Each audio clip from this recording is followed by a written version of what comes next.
The courthouse clerk handed Charlotte Vale the marriage certificate, and her hands trembled, not from love, but from desperation. In 72 hours, her late husband's family would rip her daughter away forever unless she could prove family stability. The man beside her wasn't her soulmate.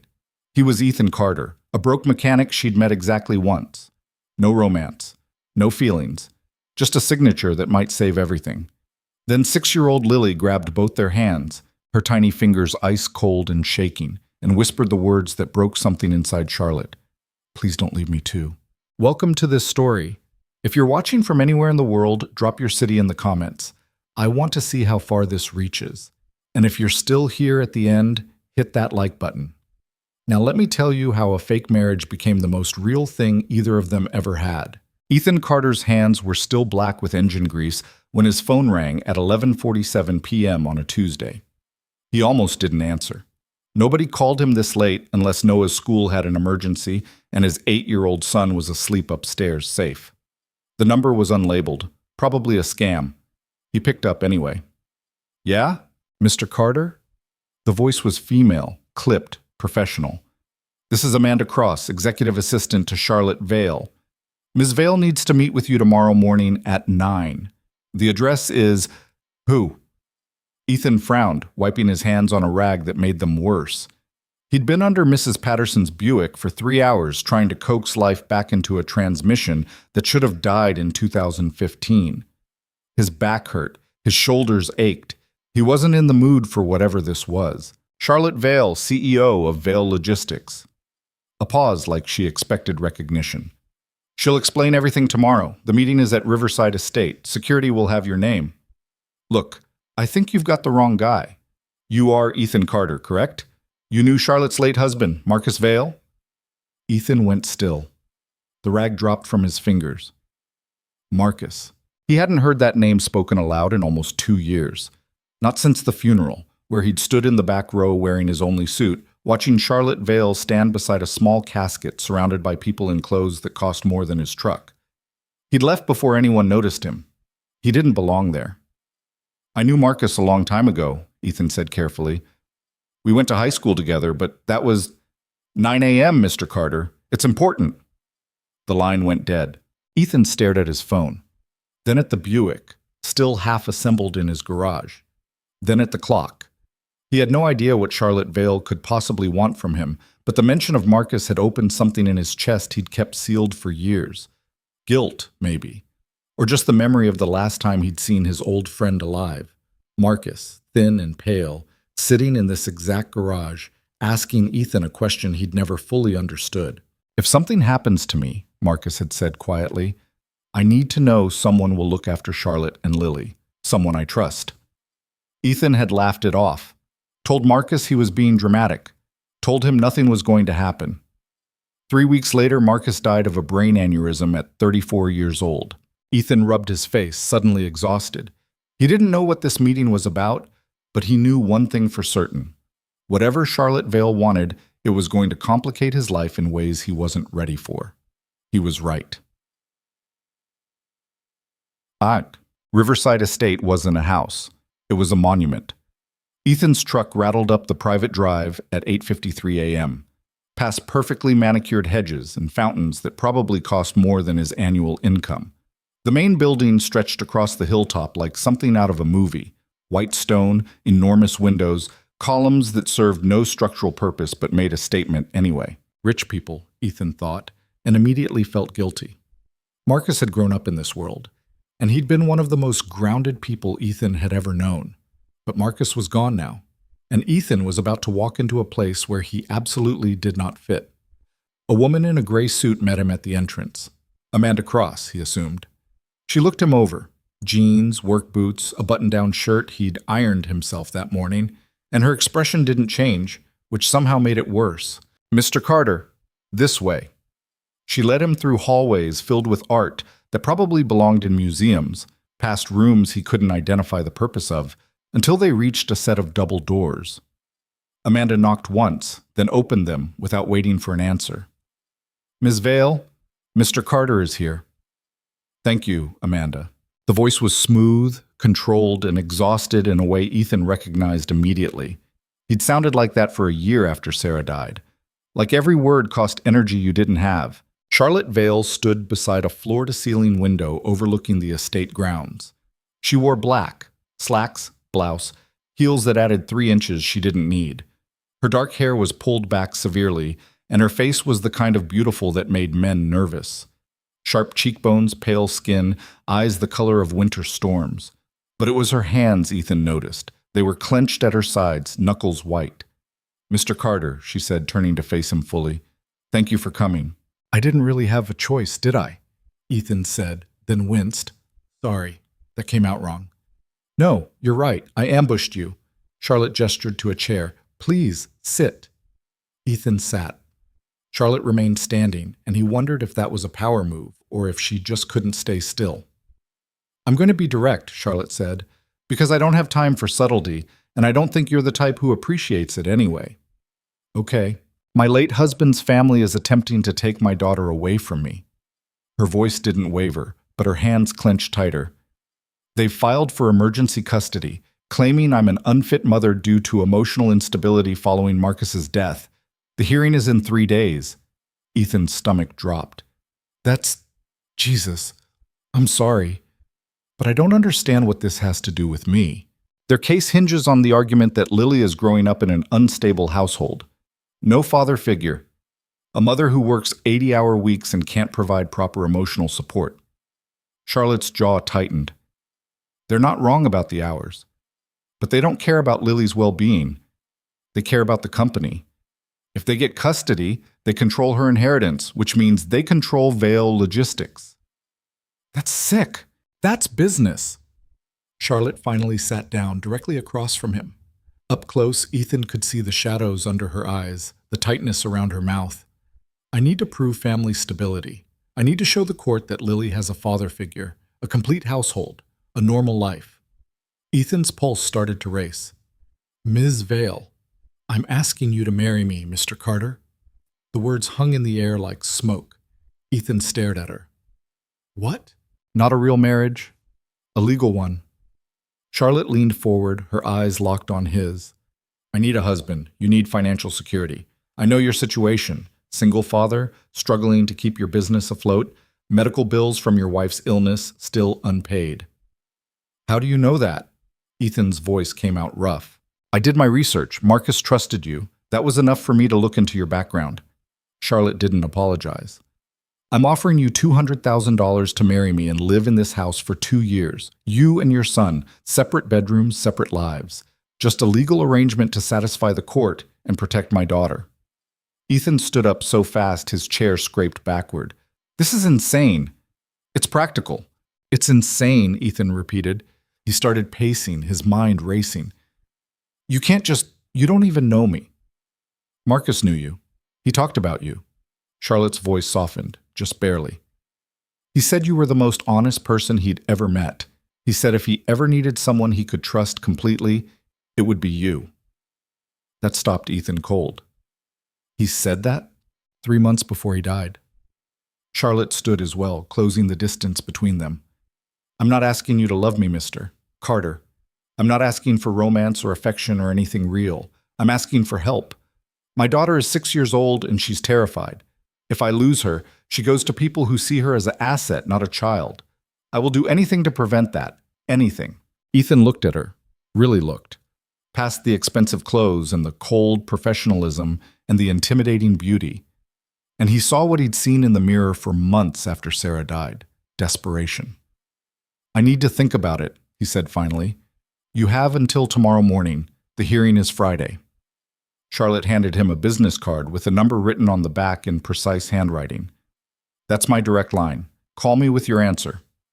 Ethan took the card. His hands were shaking. "One more thing," Charlotte said as he turned to leave. "If you say yes, this arrangement stays between us. The lawyers, the judge, the family, they can't know this is fake. It has to look real, completely real." "And if I say no?" Charlotte's expression didn't change, but something flickered in her eyes. "Fear, maybe." "Then I lose my daughter, and you go back to your life. No hard feelings." Ethan left Riverside Estate feeling like he'd been hit by a truck. Noah was eating cereal at the kitchen table when Ethan got home. 8 years old, messy brown hair, gap-toothed smile that reminded Ethan so much of Sarah it physically hurt sometimes. "Where'd you go?" Noah asked through a mouthful of Cheerios. "Had a meeting." Ethan poured himself coffee that had gone cold hours ago and drank it anyway. "About what?" "Adult stuff." Noah rolled his eyes. "You always say that." "Because it's always true." Ethan sat down across from his son, studying him. Noah had grown 2 inches in the past year. His jeans were too short again. His sneakers had a hole forming in the left toe. Ethan kept meaning to buy new ones, but new sneakers cost money, and money was always tight. $200,000. The number kept circling Ethan's brain like a vulture. That was enough to pay off Sarah's medical bills, enough to fix the roof that leaked every time it rained, enough to put away for Noah's college fund, which currently consisted of $63 and a dream. But it also meant uprooting their entire life, moving into a mansion with a woman he didn't know, pretending to be married, lying to everyone. "Dad?" Noah was looking at him weird. "You okay?" "Yeah, just tired." Ethan forced a smile. "Finish your breakfast. We've got school in 20 minutes. That night, after Noah was asleep, Ethan sat in his garage with a beer he wasn't drinking, and Marcus's old number still saved in his phone. He'd never been able to delete it. Sometimes he scrolled to it, just to see the name. Marcus Vale, high school. They'd been unlikely friends. Marcus, the rich kid with the bright future. Ethan, the scholarship student who worked weekends at his uncle's garage. But they'd bonded over terrible action movies and worse jokes, and for 4 years, the differences hadn't mattered. Then graduation happened. Marcus went to business school. Ethan stayed local, married Sarah, started his own shop. They lost touch, the way people do. Ethan hadn't even known Marcus was sick until the funeral announcement appeared in the paper. "I should have called you," Ethan said to the empty garage. "Should have stayed in touch." His phone sat on the workbench, Charlotte's number written on the card beside it. At 11:17 p.m., Ethan picked up the phone. She answered on the first ring. "Mr. Carter?" "I have conditions," Ethan said. There was a pause. Then, "I'm listening." Noah gets his own room. Not some guest room, a real room he can make his own. And he goes to the same school. I'm not uprooting his entire life. Agreed. I keep working. I'm not going to sit around your mansion pretending to be something I'm not. I'll do enough of that in front of the lawyers. Agreed. And when the 2 years are up, we end this clean. No drama, no mess. You get your company, I get my money, and Noah and I go back to our life. Agreed. Charlotte's voice was steady, but Ethan thought he heard something underneath. Relief, maybe. Is that everything? Ethan closed his eyes. If I do this, I need you to promise me something. What? That little girl, Lily. Promise me this is really about protecting her, not the company, not the money, her. The silence stretched so long Ethan thought the call had dropped. It's about her, Charlotte said finally, and her voice cracked just enough for Ethan to believe it. Everything I do is about her. Okay? Ethan exhaled. Then I'll do it. Thank you. Don't thank me yet, Ethan said. You're getting a mechanic with trust issues and a kid who asks too many questions. This might be the worst decision you've ever made. Mr. Carter, Charlotte said, and he could almost hear her smile. I'm marrying a stranger to keep my daughter. The bar for worst decisions is already pretty high. She hung up. Ethan sat in his garage until 2 a.m., drinking warm beer and wondering what the hell he'd just agreed to. Masit. The courthouse wedding happened on a Thursday morning at 10 a.m. Ethan wore the same suit he'd worn to Marcus's funeral. It still didn't fit right, tight in the shoulders, loose in the waist. He tried to fix his tie 4 times in the truck and finally given up. Noah sat beside him in the hallway outside the courtroom, swinging his legs and playing some game on a tablet Charlotte's assistant had provided to keep him occupied. Is she nice? Noah had asked that morning when Ethan explained they were getting married. I don't know, Ethan had answered honestly. Then why are you marrying her? Because she needs help, and we need help, and sometimes that's enough. Noah had considered this with the seriousness only 8-year-olds could muster. Okay, but if she's mean to you, I'm going to tell her to stop. Now, sitting in the courthouse hallway, Ethan wished he'd come up with a better explanation. Because the truth was, he had no idea what he was doing. He was about to marry a billionaire he'd met once, move into a house that felt like a museum, and pretend to be someone he absolutely wasn't, for money. The thought made him sick. "Mr. Carter?" Amanda appeared, looking severe in navy blue. "We're ready." Ethan stood. Noah grabbed his hand immediately, and Ethan squeezed back. The courtroom was small, sterile, and nearly empty. Charlotte stood near the front with her lawyer, a thin man in an expensive suit who looked like he ate contracts for breakfast. She'd dressed simply, gray dress, minimal jewelry, but she still looked untouchable, unreachable. Then she saw Ethan and Noah, and something in her expression shifted, just slightly. A little girl stood beside Charlotte, half hidden behind her mother's legs. Lily. She had Marcus's dark curls and Charlotte's storm gray eyes, and she was staring at Ethan like he might be dangerous. The judge was an older woman with reading glasses and an expression that suggested she'd seen everything and was impressed by none of it. "Ms. Vale, Mr. Carter, please approach, please." They stood in front of the bench. Ethan could smell Charlotte's perfume, something expensive and cold. Her hands were steady now, perfectly still at her sides. The ceremony was brief, clinical. No flowers, no music, no guests beyond the lawyers and children. The judge read through the legal requirements in a monotone that made marriage sound like a business transaction, which Ethan supposed it was. "Do you, Charlotte Marie Vale, take this man to be your lawfully wedded husband?" "I do." Charlotte's voice was clear, emotionless. "Do you, Ethan James Carter, take this woman to be your lawfully wedded wife?" Ethan's mouth was dry. He glanced at Charlotte, then at Lily, still hiding behind her mother. "I do. By the power vested in me by the state, I now pronounce you husband and wife." The judge didn't smile. "You may kiss the bride." Charlotte's eyes widened slightly. Apparently she hadn't considered this part. Ethan hadn't either. They stared at each other for an awkward moment. Then Charlotte leaned in quickly, pressed her lips to his for exactly half a second, and pulled back. It was the most emotionless kiss Ethan had ever experienced. "Congratulations," the judge said dryly. "Next case." They signed the papers in silence. Charlotte's signature was elegant, practiced. Ethan's was a scrawl.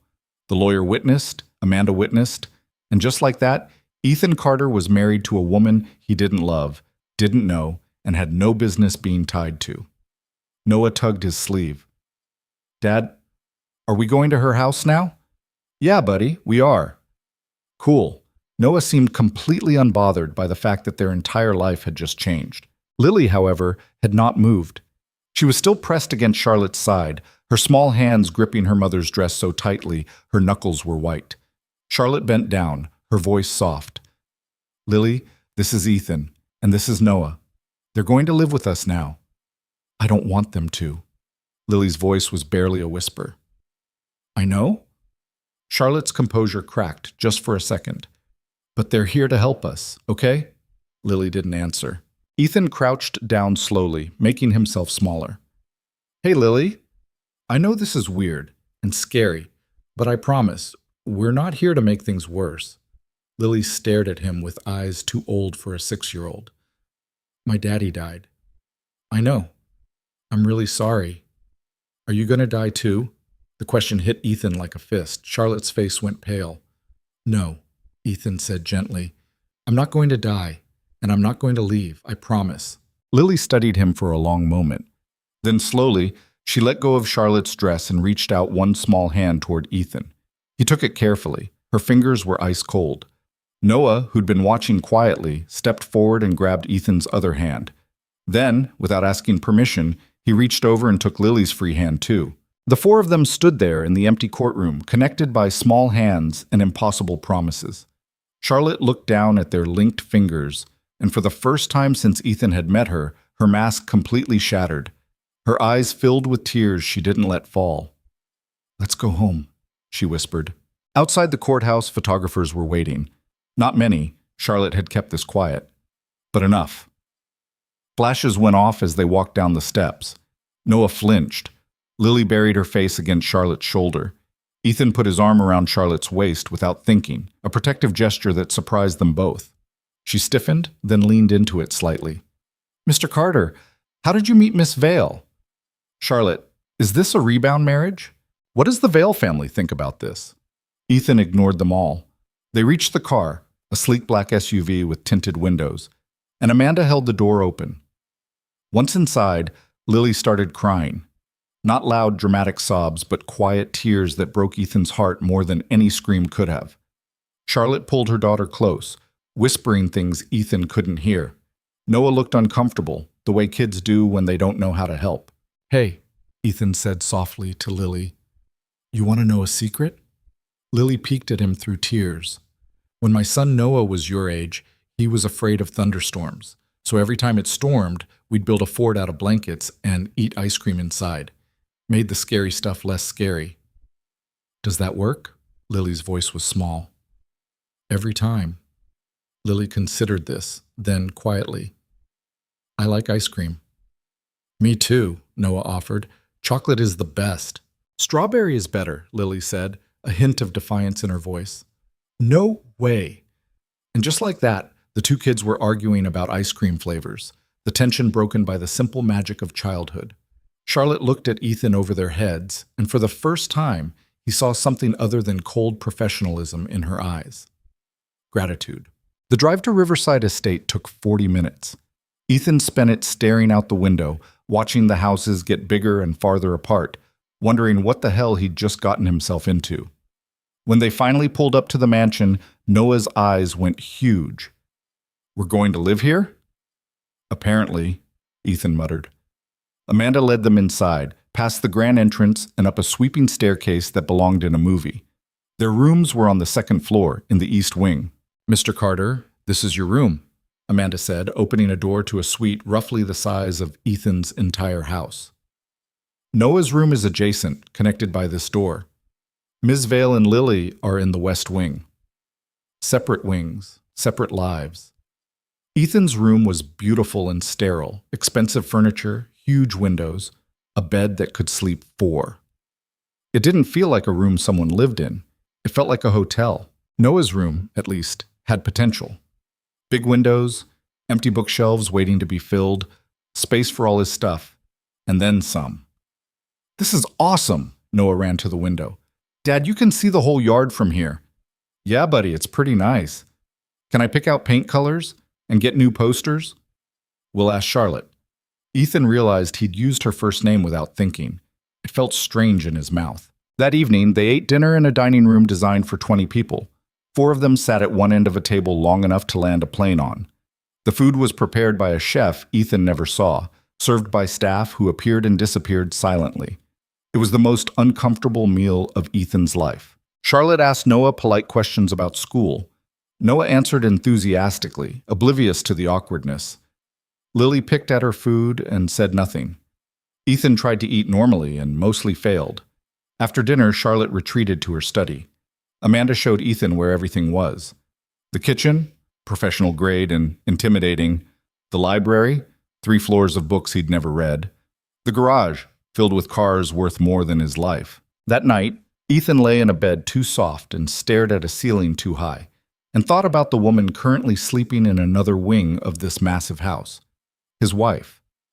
The word felt ridiculous. Somewhere in the house, a door opened and closed. Footsteps in the hallway. Then silence. Ethan didn't sleep until 3 a.m., and when he finally did, he dreamed of Marcus sitting in his garage, asking impossible questions Ethan still didn't know how to answer. The first week felt like living in a museum where you weren't allowed to touch anything. Ethan woke up every morning in a bed that cost more than his truck, stared at crown molding he didn't understand the purpose of, and felt like an imposter. The house was too quiet, too clean, too empty despite being filled with expensive things. He missed the creak of his old floors, the rattle of pipes, the neighbor's dog barking at 6 a.m. Noah adapted faster, the way kids do. By day 3, he'd claimed the window seat in his room as his reading spot and had started a collection of interesting rocks from the estate grounds. He'd asked the staff questions they clearly weren't used to answering. Why are there so many forks? What's that painting supposed to be? Can I pet the fish in the pond?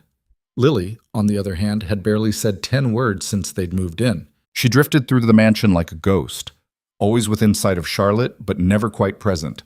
She didn't play, didn't laugh, didn't act like a 6-year-old should act. Charlotte noticed, but seemed powerless to fix it.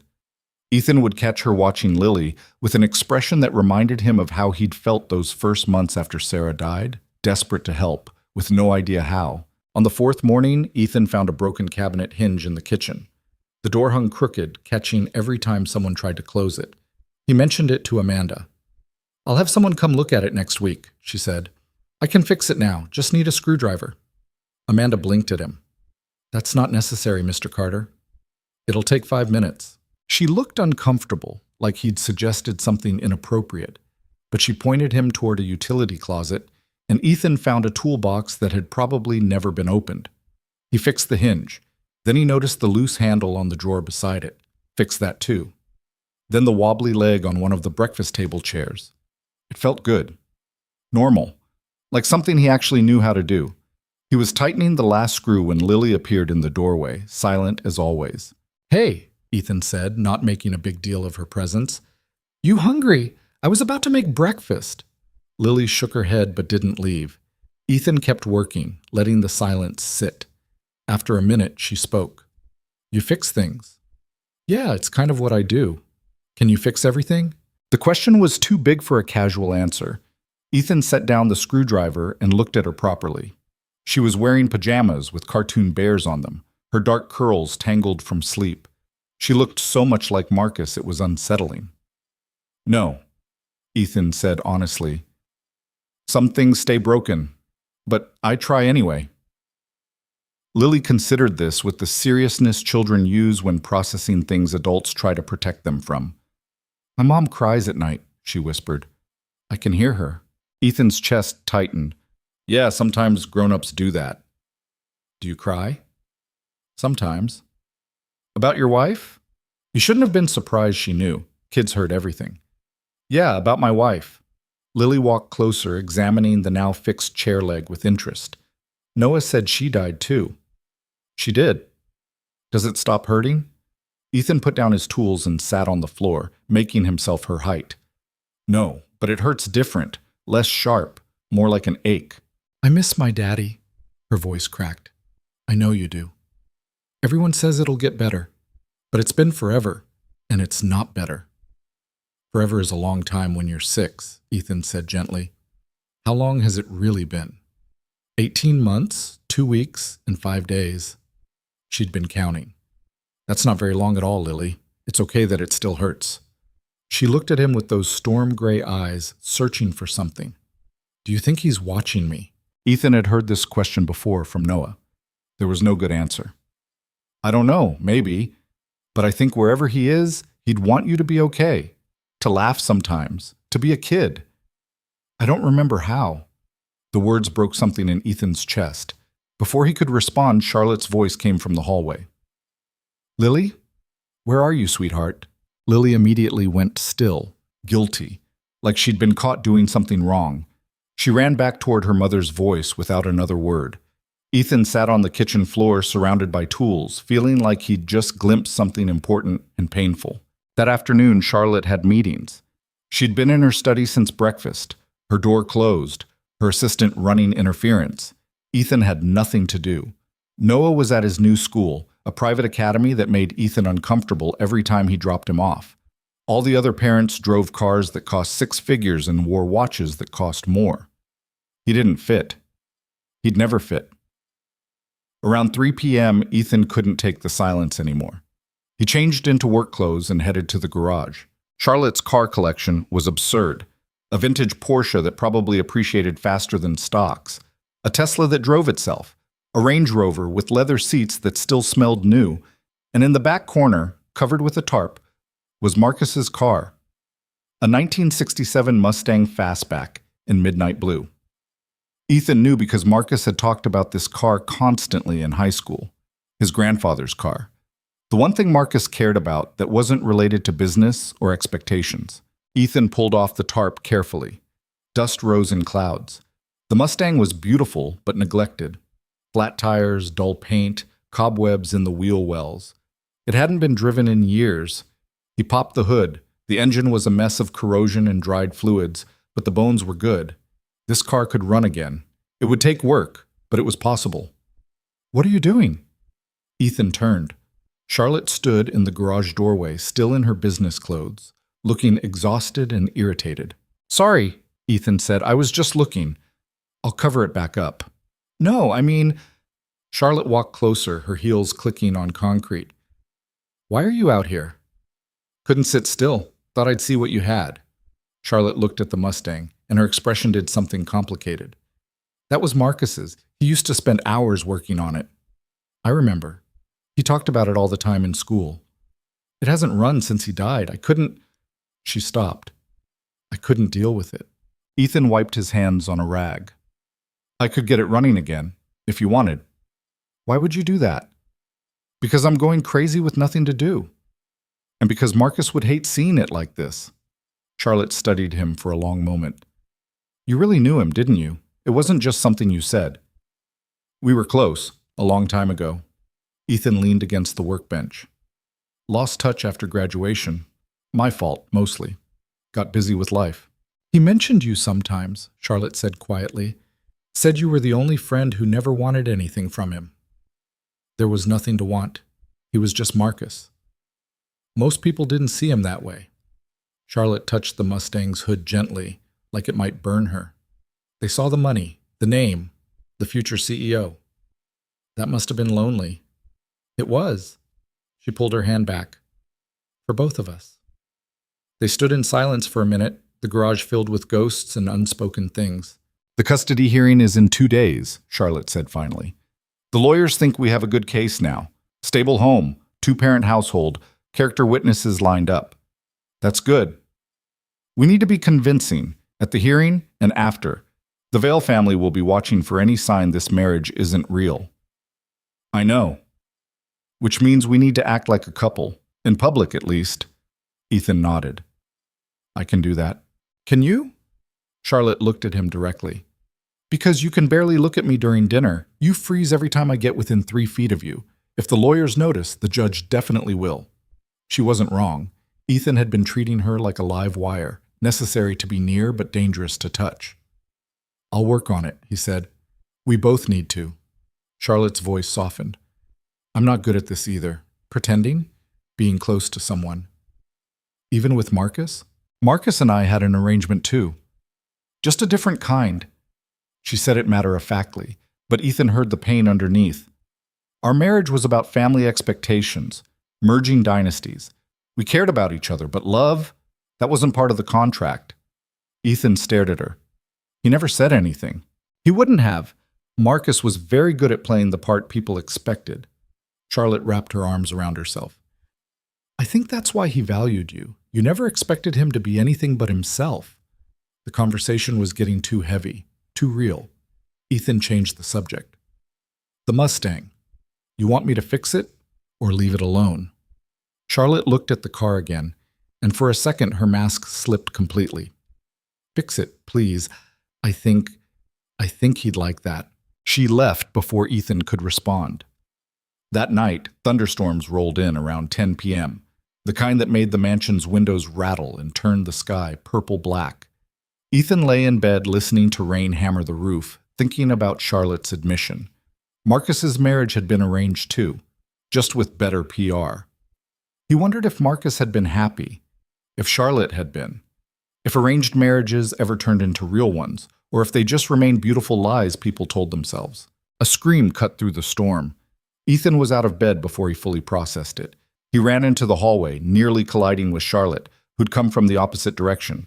Her hair was down, her face pale, and she was wearing a silk robe that probably cost more than his mortgage used to.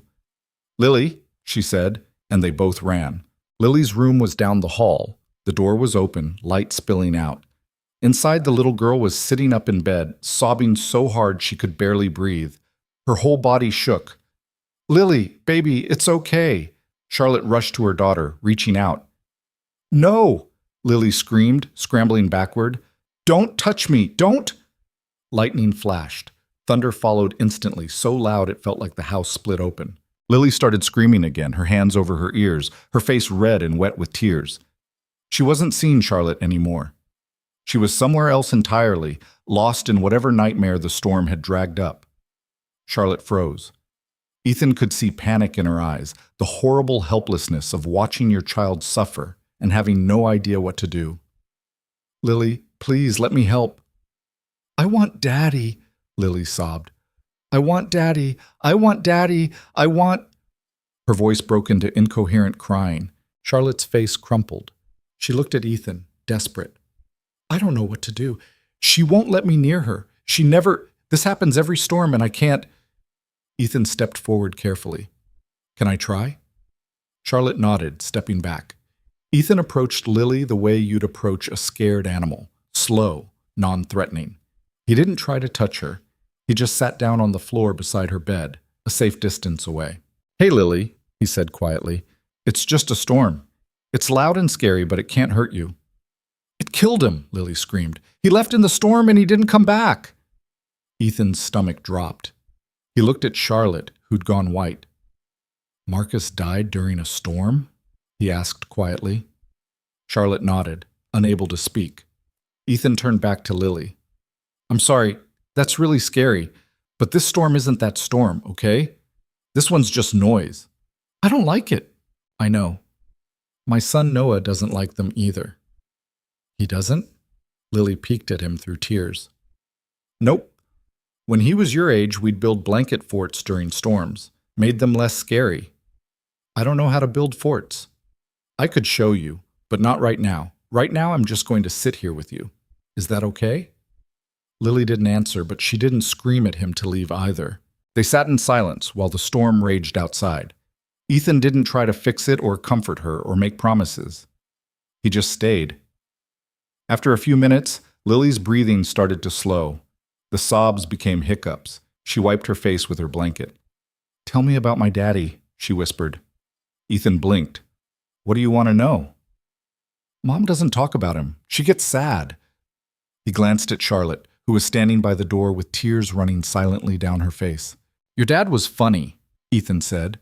"In high school, he used to do this impression of our math teacher that would make everyone laugh, even the teacher." "Really?" "Really. And he was smart. Not just book smart, people smart. He could talk to anyone and make them feel important." "Was he nice to you?" "Always, even when other kids weren't. He didn't care that I didn't have money or fancy clothes. He just liked hanging out." Lily was quiet for a moment. Then, "Do you think he'd like me?" The question destroyed Ethan. "Lily, he loved you more than anything in the world. But I was only 4 when he died. I barely remember him." "That's not your fault, but I remember him. And your mom remembers him. And we can tell you stories whenever you want." Another crack of thunder. Lily flinched, but didn't scream this time. "Can you stay?" she asked in a small voice. "Yeah, I can stay." Ethan settled against the wall. Charlotte brought him a pillow without a word. He watched her tuck Lily back into bed, her hands gentle, but her face wrecked. "Mom?" Lily said sleepily. "Yes, baby?" "Ethan's nice." Charlotte's breath caught. "Yes, he is. I'm glad he's here." Charlotte looked at Ethan, and something passed between them that wasn't part of any contract or arrangement. Something real. "Me too," Charlotte whispered. She left, closing the door most of the way. Ethan stayed on the floor beside Lily's bed, listening to the storm and the little girl's breathing even out into sleep. Around 2 a.m., when the rain had softened to a steady drumbeat, Charlotte came back. She'd changed into pajamas, actual pajamas, not the silk robe, and she looked younger, more vulnerable. "She's asleep," Ethan said quietly. "I know, Charlotte sat down on the floor beside him. "Thank you. Don't thank me. I didn't do anything. You stayed. That's everything." She pulled her knees to her chest. "I'm her mother and I can't comfort her. What does that say about me?" "It says you're both grieving and sometimes grief gets tangled up." "I should be better at this." "There's no better at grief. There's just surviving it." Charlotte was quiet for a long time. When she spoke again, her voice was barely above a whisper. "I wasn't there when Marcus died. I was in Tokyo for a merger. He called me that morning and I was too busy to talk. Told him I'd call back later." Charlotte. Later never came. He died 3 hours after that call. Brain aneurysm. No warning. Just gone. She wiped her eyes roughly. Lily was with him. She watched the paramedics try to save him. She watched them fail. Jesus. I flew back on the next plane, but it was too late. I walked into a hospital room and my husband was dead, and my daughter was sitting in a corner refusing to speak. She didn't talk for 3 weeks. Charlotte's voice broke. And when she finally did, the first thing she said was, "Where were you?" Ethan didn't know what to say. There was nothing to say. I threw myself into work, Charlotte continued. Told myself I was protecting his legacy, keeping the company strong for Lily's future. But really, I was just running, and now his family wants to take her away because I'm a terrible mother who can't even comfort her own child during a storm. You're not terrible. You're scared. Same thing. No, it's not. Ethan turned to face her. You're doing everything you can. Sometimes that's not enough. Sometimes grief breaks things that don't know how to heal, but you're here. You're trying. That matters. Charlotte looked at him with red-rimmed eyes. Why are you so kind to us? We're strangers. This is just a business arrangement. Marcus was my friend, and Lily's a scared kid who needs help. That's enough reason. Is it? Because I'm paying you $200,000. Sometimes I wonder if you'd be here otherwise. The words stung more than they should have. Ethan stood up. I'm going to bed. Wait, I didn't mean, yeah, you did. And maybe you're right. Maybe I'm only here for the money. But that doesn't make Lily less scared or you less alone. He walked to the door. Good night, Charlotte. He left before she could respond. Back in his too-big room, Ethan lay awake until dawn, wondering why her words had bothered him so much. The custody hearing happened on a Friday morning in a courtroom that smelled like old coffee and broken families. Ethan wore his suit. Charlotte wore armor, a black power suit that made her look untouchable, and a diamond necklace that probably cost more than Ethan's house. Her lawyer, Richard Chen, was a shark in expensive Italian shoes. The Vale family brought their own army. Marcus's brother, Jonathan Vale, sat at the opposing table looking smug. Beside him was their lawyer and 3 character witnesses, ready to testify that Charlotte was unfit. The judge was the same woman from their wedding, Judge Patricia Morrison. She looked even less impressed than before. This is a custody hearing regarding Lily Vale, age 6, Judge Morrison said. Mr. Jonathan Vale is petitioning for emergency custody based on claims of parental unfitness. Miss Charlotte Vale contests. Let's begin. The Vale family went first. Their lawyer painted Charlotte as a workaholic who neglected her daughter, an emotionally distant mother still unstable from grief. They presented evidence, work schedules showing 80-hour weeks, business trips that kept Charlotte away from home, a psychological evaluation that suggested unresolved trauma. Jonathan Vale himself testified. I loved my brother, but Charlotte married him for business, not love. She saw him as a transaction. Now she's doing the same with Lily, using her as leverage to maintain control of the company. It was brutal and calculated. Then Richard Chen stood up. Your Honor, I'd like to call Ethan Carter to the stand. Ethan's heart hammered as he walked to the witness box. He'd never been good at lying. This whole thing was about to fall apart. Mr. Carter, you recently married Charlotte Vale. Can you tell us how you met? Ethan took a breath. Stick to the script. We were introduced through mutual friends after her husband passed. We connected over shared experiences. We'd both lost spouses. And what drew you to Charlotte? The truth came easier than lies. Her strength, the way she fought for her daughter. She reminded me that being broken doesn't mean being weak. Objection, the Vale lawyer said, leading. Overruled. Continue. Richard Chen nodded. Tell us about Lily. What's your relationship with her? Ethan thought about 3 nights ago. The storm, the fear in Lily's eyes, the way she'd asked him to stay. She's scared, he said honestly. She's a 6-year-old who watched her father die and doesn't know how to process that. But she's also smart and brave and trying her best. Some days are good, some days are hard. We're figuring it out together. Does Charlotte neglect Lily? No. She works because she's trying to protect her daughter's future. But she's there for bedtime, for breakfast, for the hard nights. He looked directly at Jonathan Vale. Charlotte is trying to balance grief and responsibility. That doesn't make her unfit. It makes her human. The questioning continued for another 20 minutes. Ethan kept his answers honest, simple. He didn't oversell the relationship or make promises he couldn't keep. When he stepped down, Charlotte caught his eye. She looked surprised, like she hadn't expected him to defend her so fiercely. Charlotte testified next. She was calm, professional, but when asked about Marcus, her voice cracked. I loved my husband. Maybe not the way romance novels describe love, but in the way two people who chose each other learned to care deeply. His death broke something in me. I'm not denying that, but it didn't break my ability to mother my daughter.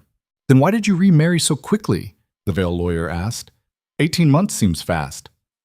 Because I was losing my child. Charlotte's composure shattered.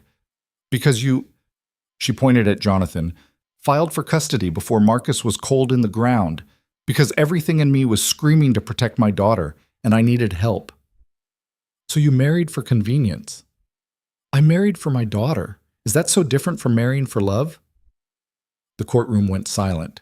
Judge Morrison leaned forward. Ms. Vale, I'm going to ask you directly. Is your marriage to Mr. Carter genuine? Charlotte looked at Ethan. He couldn't read her expression. Yes, she said finally. It started as something practical. But Ethan has been more present for Lily in 3 weeks than most people are in years. He stays during the nightmares. He listens when she talks about missing her father. He doesn't try to replace Marcus. He just shows up. Her voice softened. That's more genuine than most marriages built on romance. The judge made a note. Anything else? Just that I'm not a perfect mother. I make mistakes. I work too much. I'm still learning how to help my daughter through grief. I'm barely managing myself. Charlotte's eyes filled with tears. But I love her, and I'm trying. That has to count for something. The hearing lasted another hour. More witnesses, more evidence, more legal maneuvering. Finally, Judge Morrison called for a recess. I'll deliver my ruling in 1 week, she said. Until then, current custody arrangements remain. Outside the courtroom, Charlotte was swarmed by her legal team. Ethan stood off to the side, feeling out of place again. Jonathan Vale approached him. Up close, he looked like Marcus, but wrong. Same features. None of the warmth. You're a good actor, Jonathan said quietly. Almost had me convinced. I'm not acting. Please, a mechanic marries a billionaire widow? This is a business transaction and we both know it. Jonathan smiled coldly. The judge might buy your performance today, but this isn't over. When this arrangement falls apart, and it will, we'll be waiting. He walked away. Ethan wanted to hit him. Instead, he found Noah and Lily sitting together on a bench, sharing a bag of chips Lily's nanny had provided. Did we win? Noah asked. We don't know yet. But we did good, right? Yeah, buddy. We did good. That night, Charlotte knocked on Ethan's bedroom door at 11 p.m. Can we talk? She asked. They ended up in the library. 3 stories of books neither of them had read. Charlotte poured whiskey into crystal glasses and handed him one. Thank you, she said, for what you said today. I just told the truth. You made us sound like a real family. She took a long drink. For a minute, I almost believed it myself. Ethan studied her. What happens if we lose? I don't know. Fight it? Appeal? Do whatever it takes. She sat down heavily. I can't lose her, Ethan. She's all I have left. You won't lose her. You can't promise that. No, but I can promise I'll help you fight. Charlotte looked at him for a long moment. Then she did something that surprised them both. She leaned her head against his shoulder. I'm so tired, she whispered. I know. They sat like that for a while, 2 broken people holding each other up in a house too big for the grief it contained. When Charlotte finally left, Ethan sat alone in the library drinking expensive whiskey and thinking about how this fake marriage was starting to feel dangerously real. The ruling came down on a Wednesday afternoon while Ethan was elbow deep in the Mustang's engine. Judge Morrison had granted Charlotte full custody with the caveat that the Vale family received supervised visitation twice a month. Jonathan had filed an immediate appeal, but for now, Lily was staying home. Charlotte called Ethan from her office at Vale Logistics. He could hear the relief in her voice even through the phone's static. We won, she said, and then she started crying. Ethan stood in the garage with grease on his hands and oil under his fingernails, listening to a woman he barely knew fall apart 3 miles away, and felt something shift in his chest, something he wasn't ready to name. You okay? He asked. I don't know. Maybe. Ask me tomorrow. She took a shaky breath. The legal team wants to celebrate. Dinner at some restaurant I can't pronounce. You should come. That's not really my thing. I know. But you're my husband. It would look strange if you weren't there. Right, the performance, the arrangement. Ethan had almost forgotten. What time? He asked. The restaurant was the kind of place where the menu had no prices and the portions could fit in a teaspoon. Ethan sat between Charlotte and her chief legal counsel, wearing his suit again, feeling like everyone could tell he didn't belong. The lawyers talked about appeals processes and legal precedents. Charlotte smiled and thanked them professionally, but Ethan could see the exhaustion behind her eyes. She'd been running on adrenaline and fear for weeks. Now that the immediate crisis was over, she looked like she might collapse. Around 9 p.m., Richard Chen raised his glass. To Charlotte Vale, the toughest client I've ever had the pleasure of representing. Everyone drank. Ethan noticed Charlotte barely touched her wine. And to Ethan, Richard continued, for being exactly what this case needed. Authentic, grounded, real. The judge ate it up.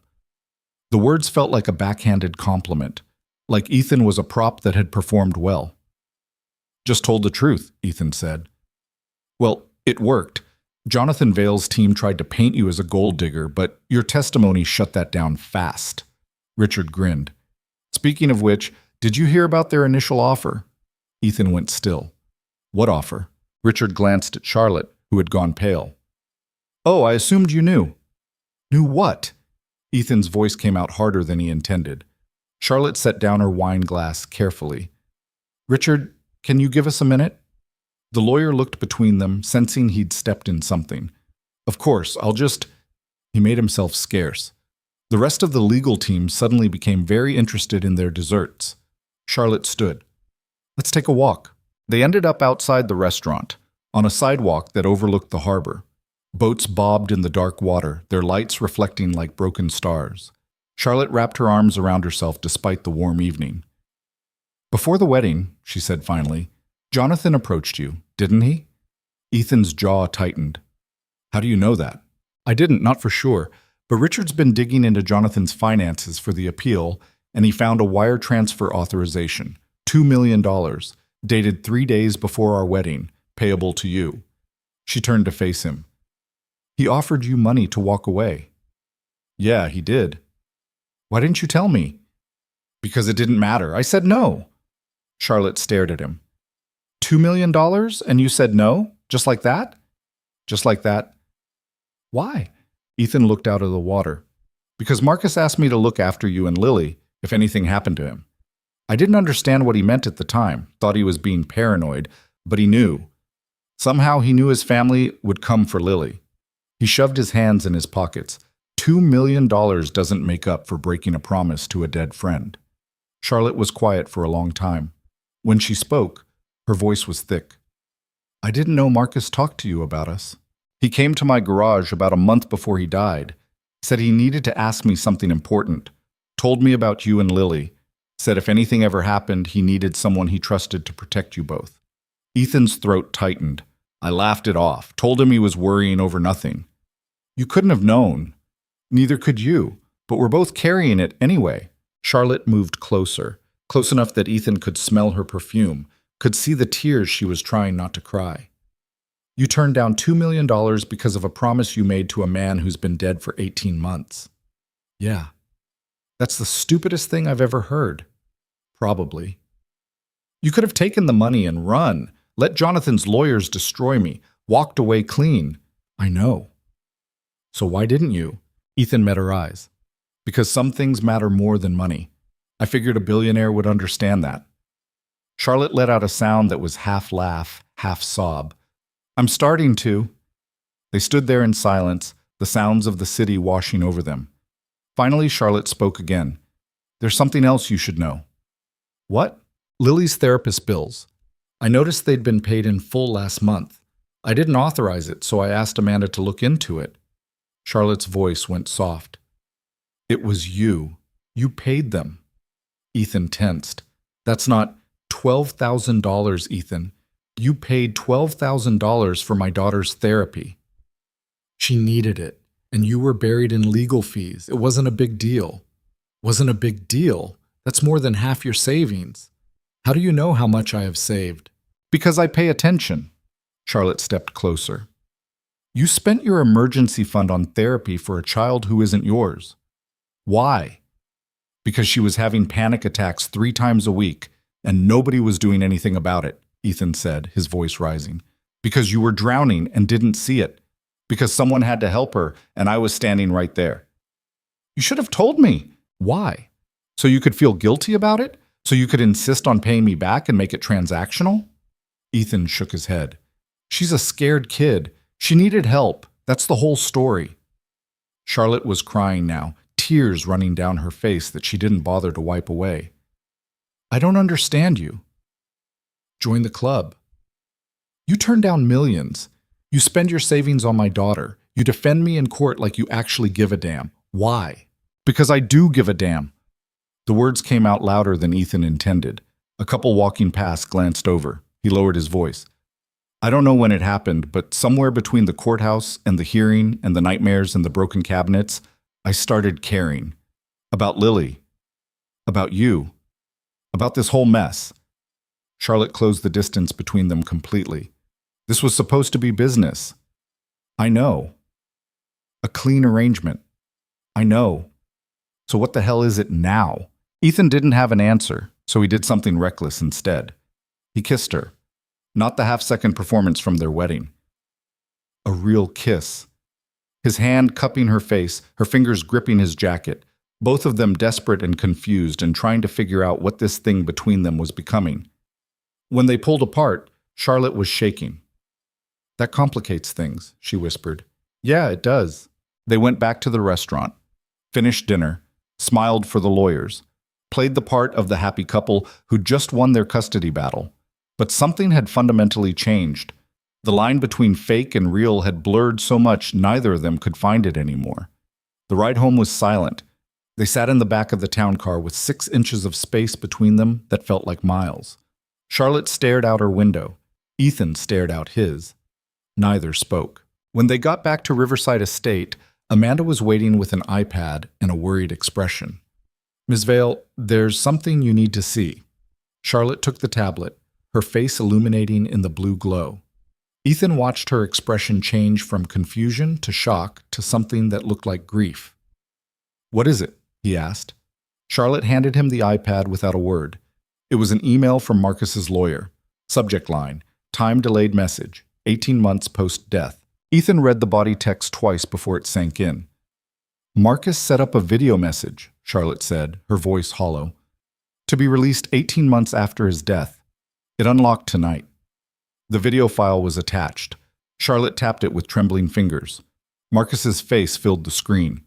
He looked tired, thinner than Ethan remembered, but his eyes were clear, determined. Charlotte, Marcus said, and his wife made a small wounded sound. If you're watching this, I've been dead for a year and a half, and knowing my family, you've probably spent that time fighting to keep Lily. Charlotte's hand flew to her mouth. I'm sorry, Marcus continued. Sorry I didn't have the courage to change my will in a way that would have protected you better. Sorry I let my family maintain so much control over the company structure. Sorry I'm leaving you to deal with Jonathan's greed and my parents' manipulation. He paused. But I did do one thing right. I talked to Ethan. Ethan's blood went cold. Ethan Carter was my best friend in high school. The only person who never wanted anything from me except to play video games and talk about cars. After graduation, we lost touch. That's on me. But a few years ago, I tracked him down, went to his garage, met his wife Sarah, his son Noah, saw how he'd built a good life with nothing but hard work and honesty. Marcus smiled sadly. When Sarah died, I wanted to reach out, but I didn't, because I was a coward who didn't know how to talk about grief. Another thing I'm sorry for.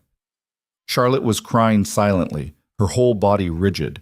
A month before I died, Marcus said, I asked Ethan to look after you and Lily if anything happened to me. I didn't tell him I was sick, didn't tell him the headaches were getting worse or that the doctors were worried, just asked him to make that promise. And he did, because that's who Ethan is. Marcus leaned closer to the camera. Charlotte, if you're alone right now, if the lawyers won, if Jonathan got custody, I'm sorry. I failed you.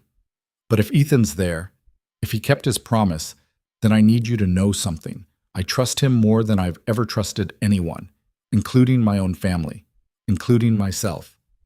The video paused for a moment, like Marcus was gathering courage. Ethan, I know you're probably watching this with her, and I know you're probably feeling guilty for not seeing how bad things were. Don't. You couldn't have known. But I need you to hear this. Protect them. Not because of money or obligation, because they're worth protecting. Charlotte is stronger than she knows.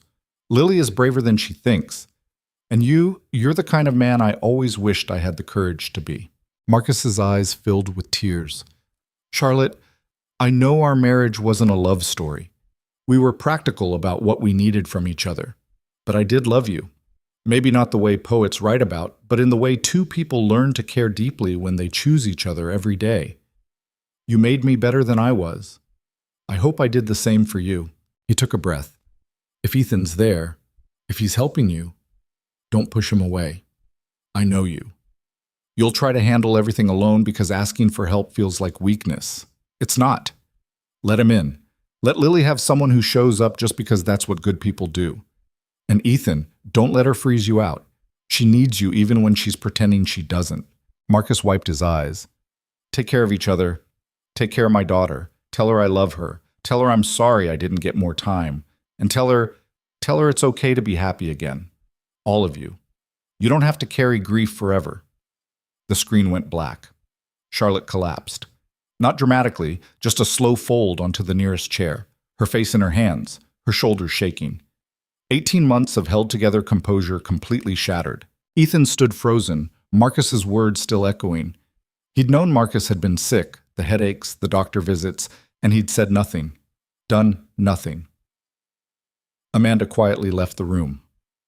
I didn't know, Charlotte sobbed. I didn't know he was that scared, that he'd planned for this.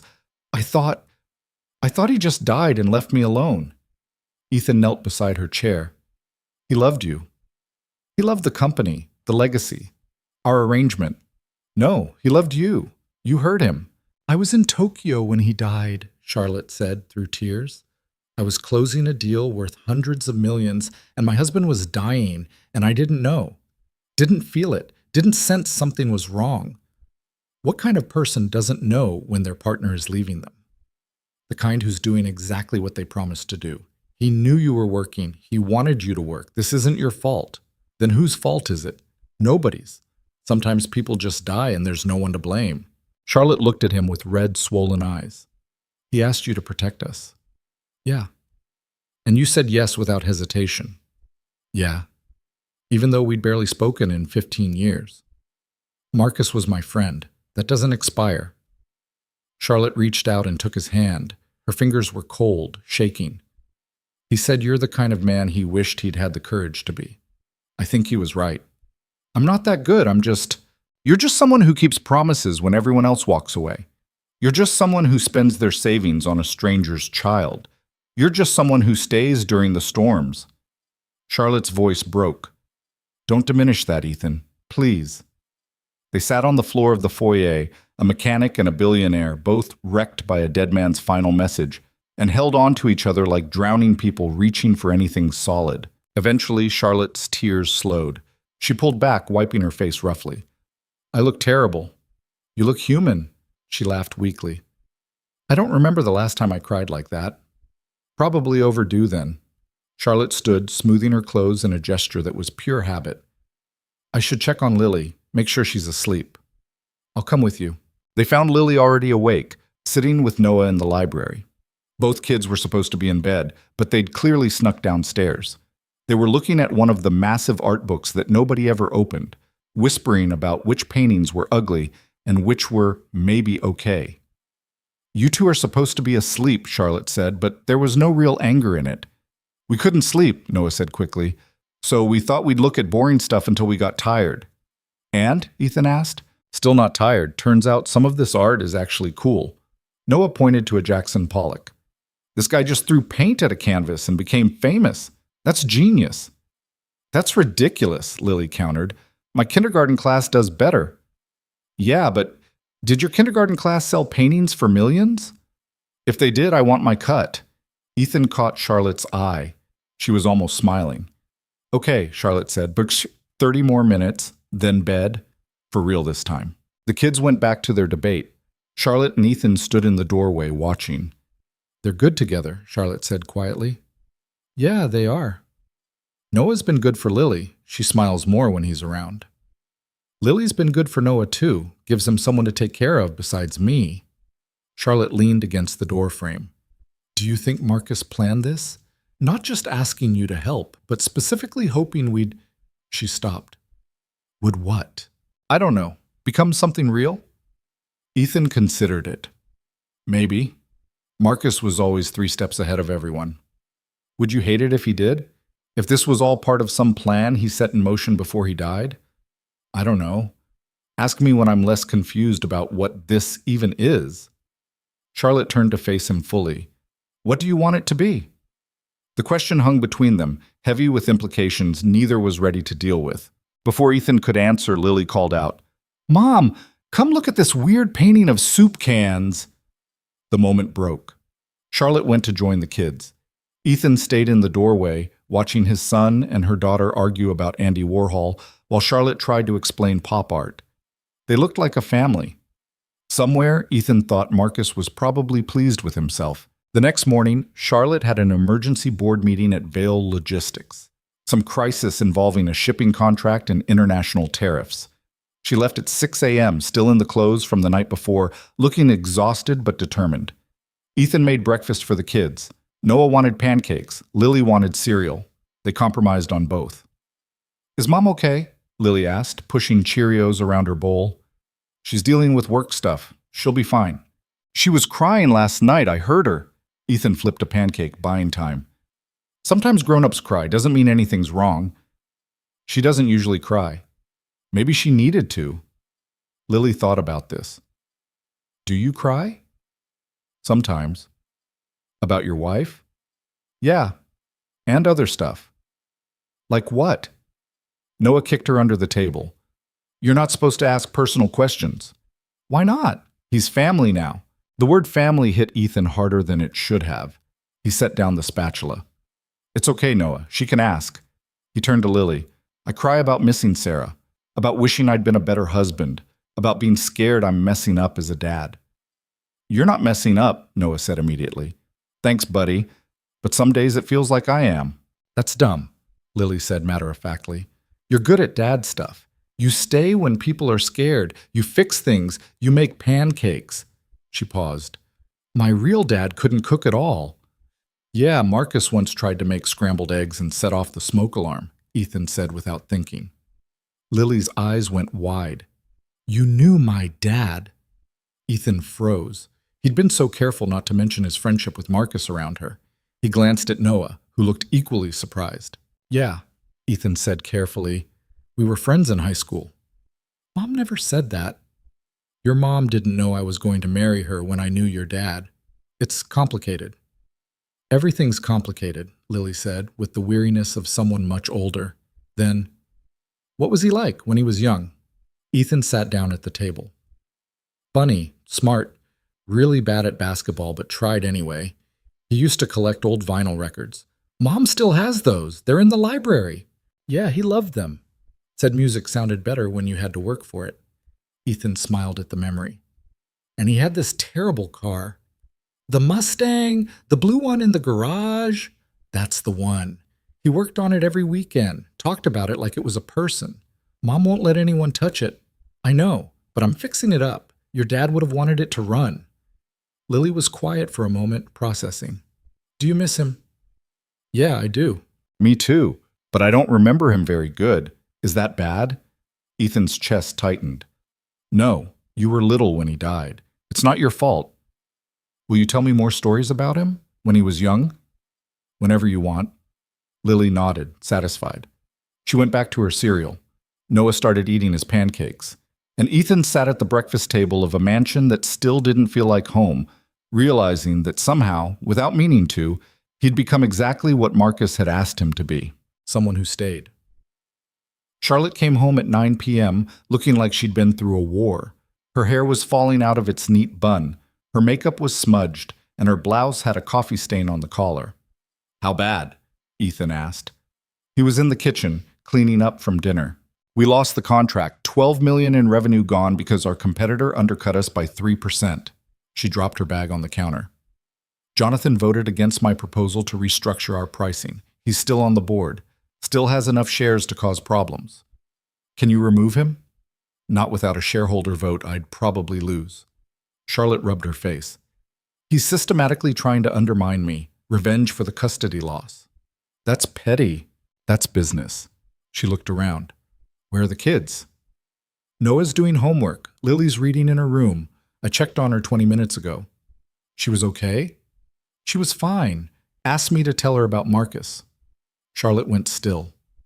What did you tell her? Stories from high school, dumb stuff. She wanted to know what he was like when he was young. And you were okay with that? Why wouldn't I be? Because you don't talk about him. You've barely mentioned him since you moved in. Ethan put down the dish towel. I didn't want to make things harder for you. Figured hearing about him from me would hurt. It does hurt. Everything hurts. But Lily needs those stories. Charlotte's voice cracked. I can't give them to her. I didn't know that version of Marcus. The one before family expectations and business mergers. The one who is just a person. He was a good person. Even with all the pressure and the wealth and the expectations, that never changed. I wish I'd known him then, before everything got so complicated. Maybe you did, just in a different way. Charlotte looked at him for a long moment. Then she crossed the kitchen and kissed him. Not desperate like last night, but soft, tired, real. When she pulled back, she rested her forehead against his. I don't know what we're doing. Me neither. Does that scare you? Terrifies me. Good. At least we're both lost. She stepped back, smoothing her hair in that automatic gesture. I should shower, change, try to pretend today didn't happen. Charlotte? Yeah?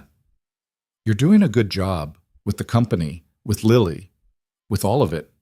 I know it doesn't feel like it, but you are. Her eyes filled with tears, she blinked away. Thank you. She left. Ethan stood in the kitchen, surrounded by expensive appliances he barely knew how to use, thinking about kisses and promises and how complicated love could be when it snuck up on you disguised as a business arrangement. Later that night, Ethan was in the garage working on the Mustang when his phone rang. Unknown number. Yeah? Mr. Carter, this is Jonathan Vale. Ethan's jaw clenched. What do you want? To make you another offer. $5 million. Take it and leave. Divorce Charlotte quietly. Disappear. No.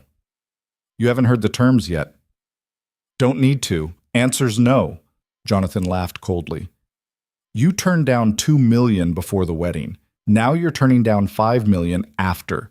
Either you're the most loyal man alive or the stupidest. Maybe both. She doesn't love you, you know.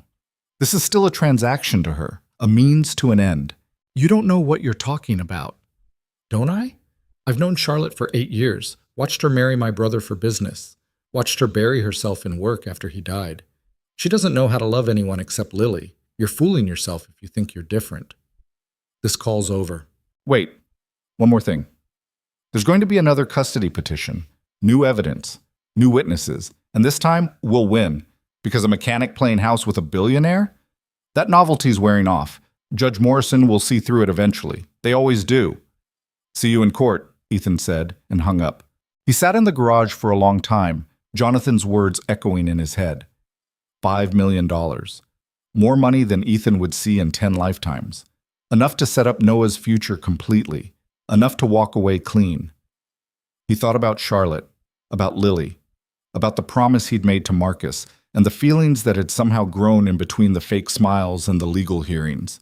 Then he picked up a wrench and went back to work on the Mustang. Some things, he was learning, were worth more than any amount of money. Ethan didn't tell Charlotte about Jonathan's call.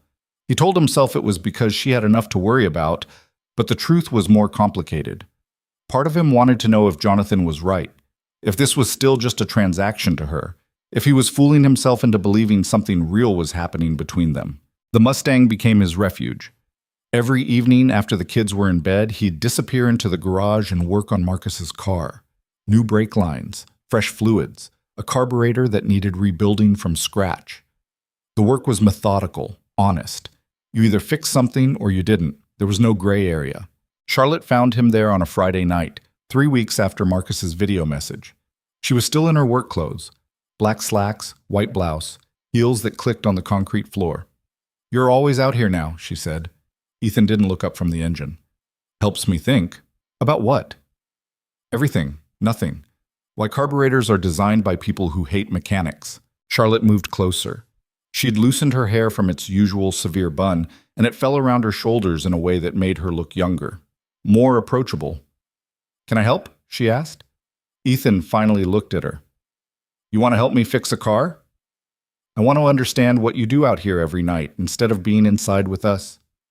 The words stung more than she probably meant them to. "I'm not avoiding you." "Aren't you?"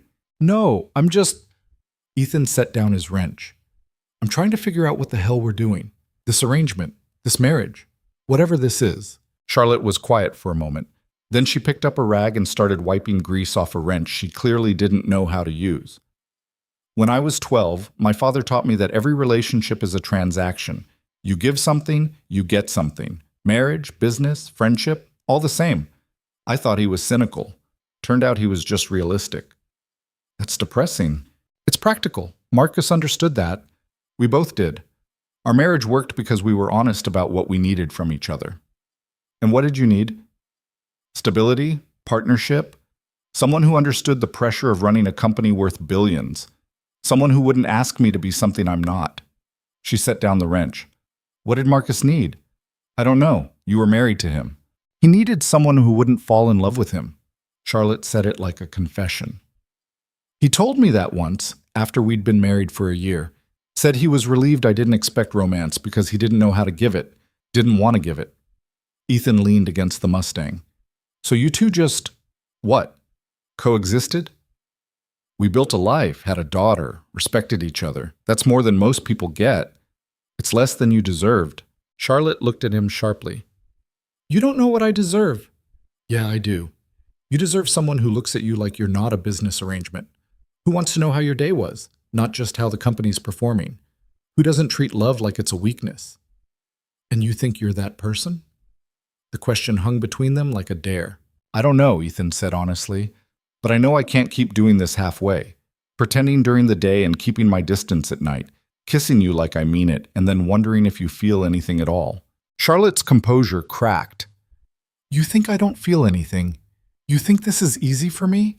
I spent 8 years in a marriage where feelings were inconvenient, where love was something other people had, not us. And then you show up and mess up everything I thought I understood about how relationships work." "How do I mess it up?" "Because you care," her voice rose. "You care about Lily's nightmares, and my legal battles, and fixing things around the house that nobody asked you to fix. You turn down millions of dollars. You spend your savings on therapy bills. You stay up until 2 a.m. working on a dead man's car because you made a promise. And I don't know what to do with that. I don't know how to be with someone who gives without expecting anything back." "I expect plenty back." "Like what?" "For you to be honest with me, to stop treating this marriage like a business deal we're both stuck in, to admit that maybe, just maybe, this stopped being fake somewhere along the way." Charlotte stared at him. "When did it stop being fake for you?" Ethan thought about it.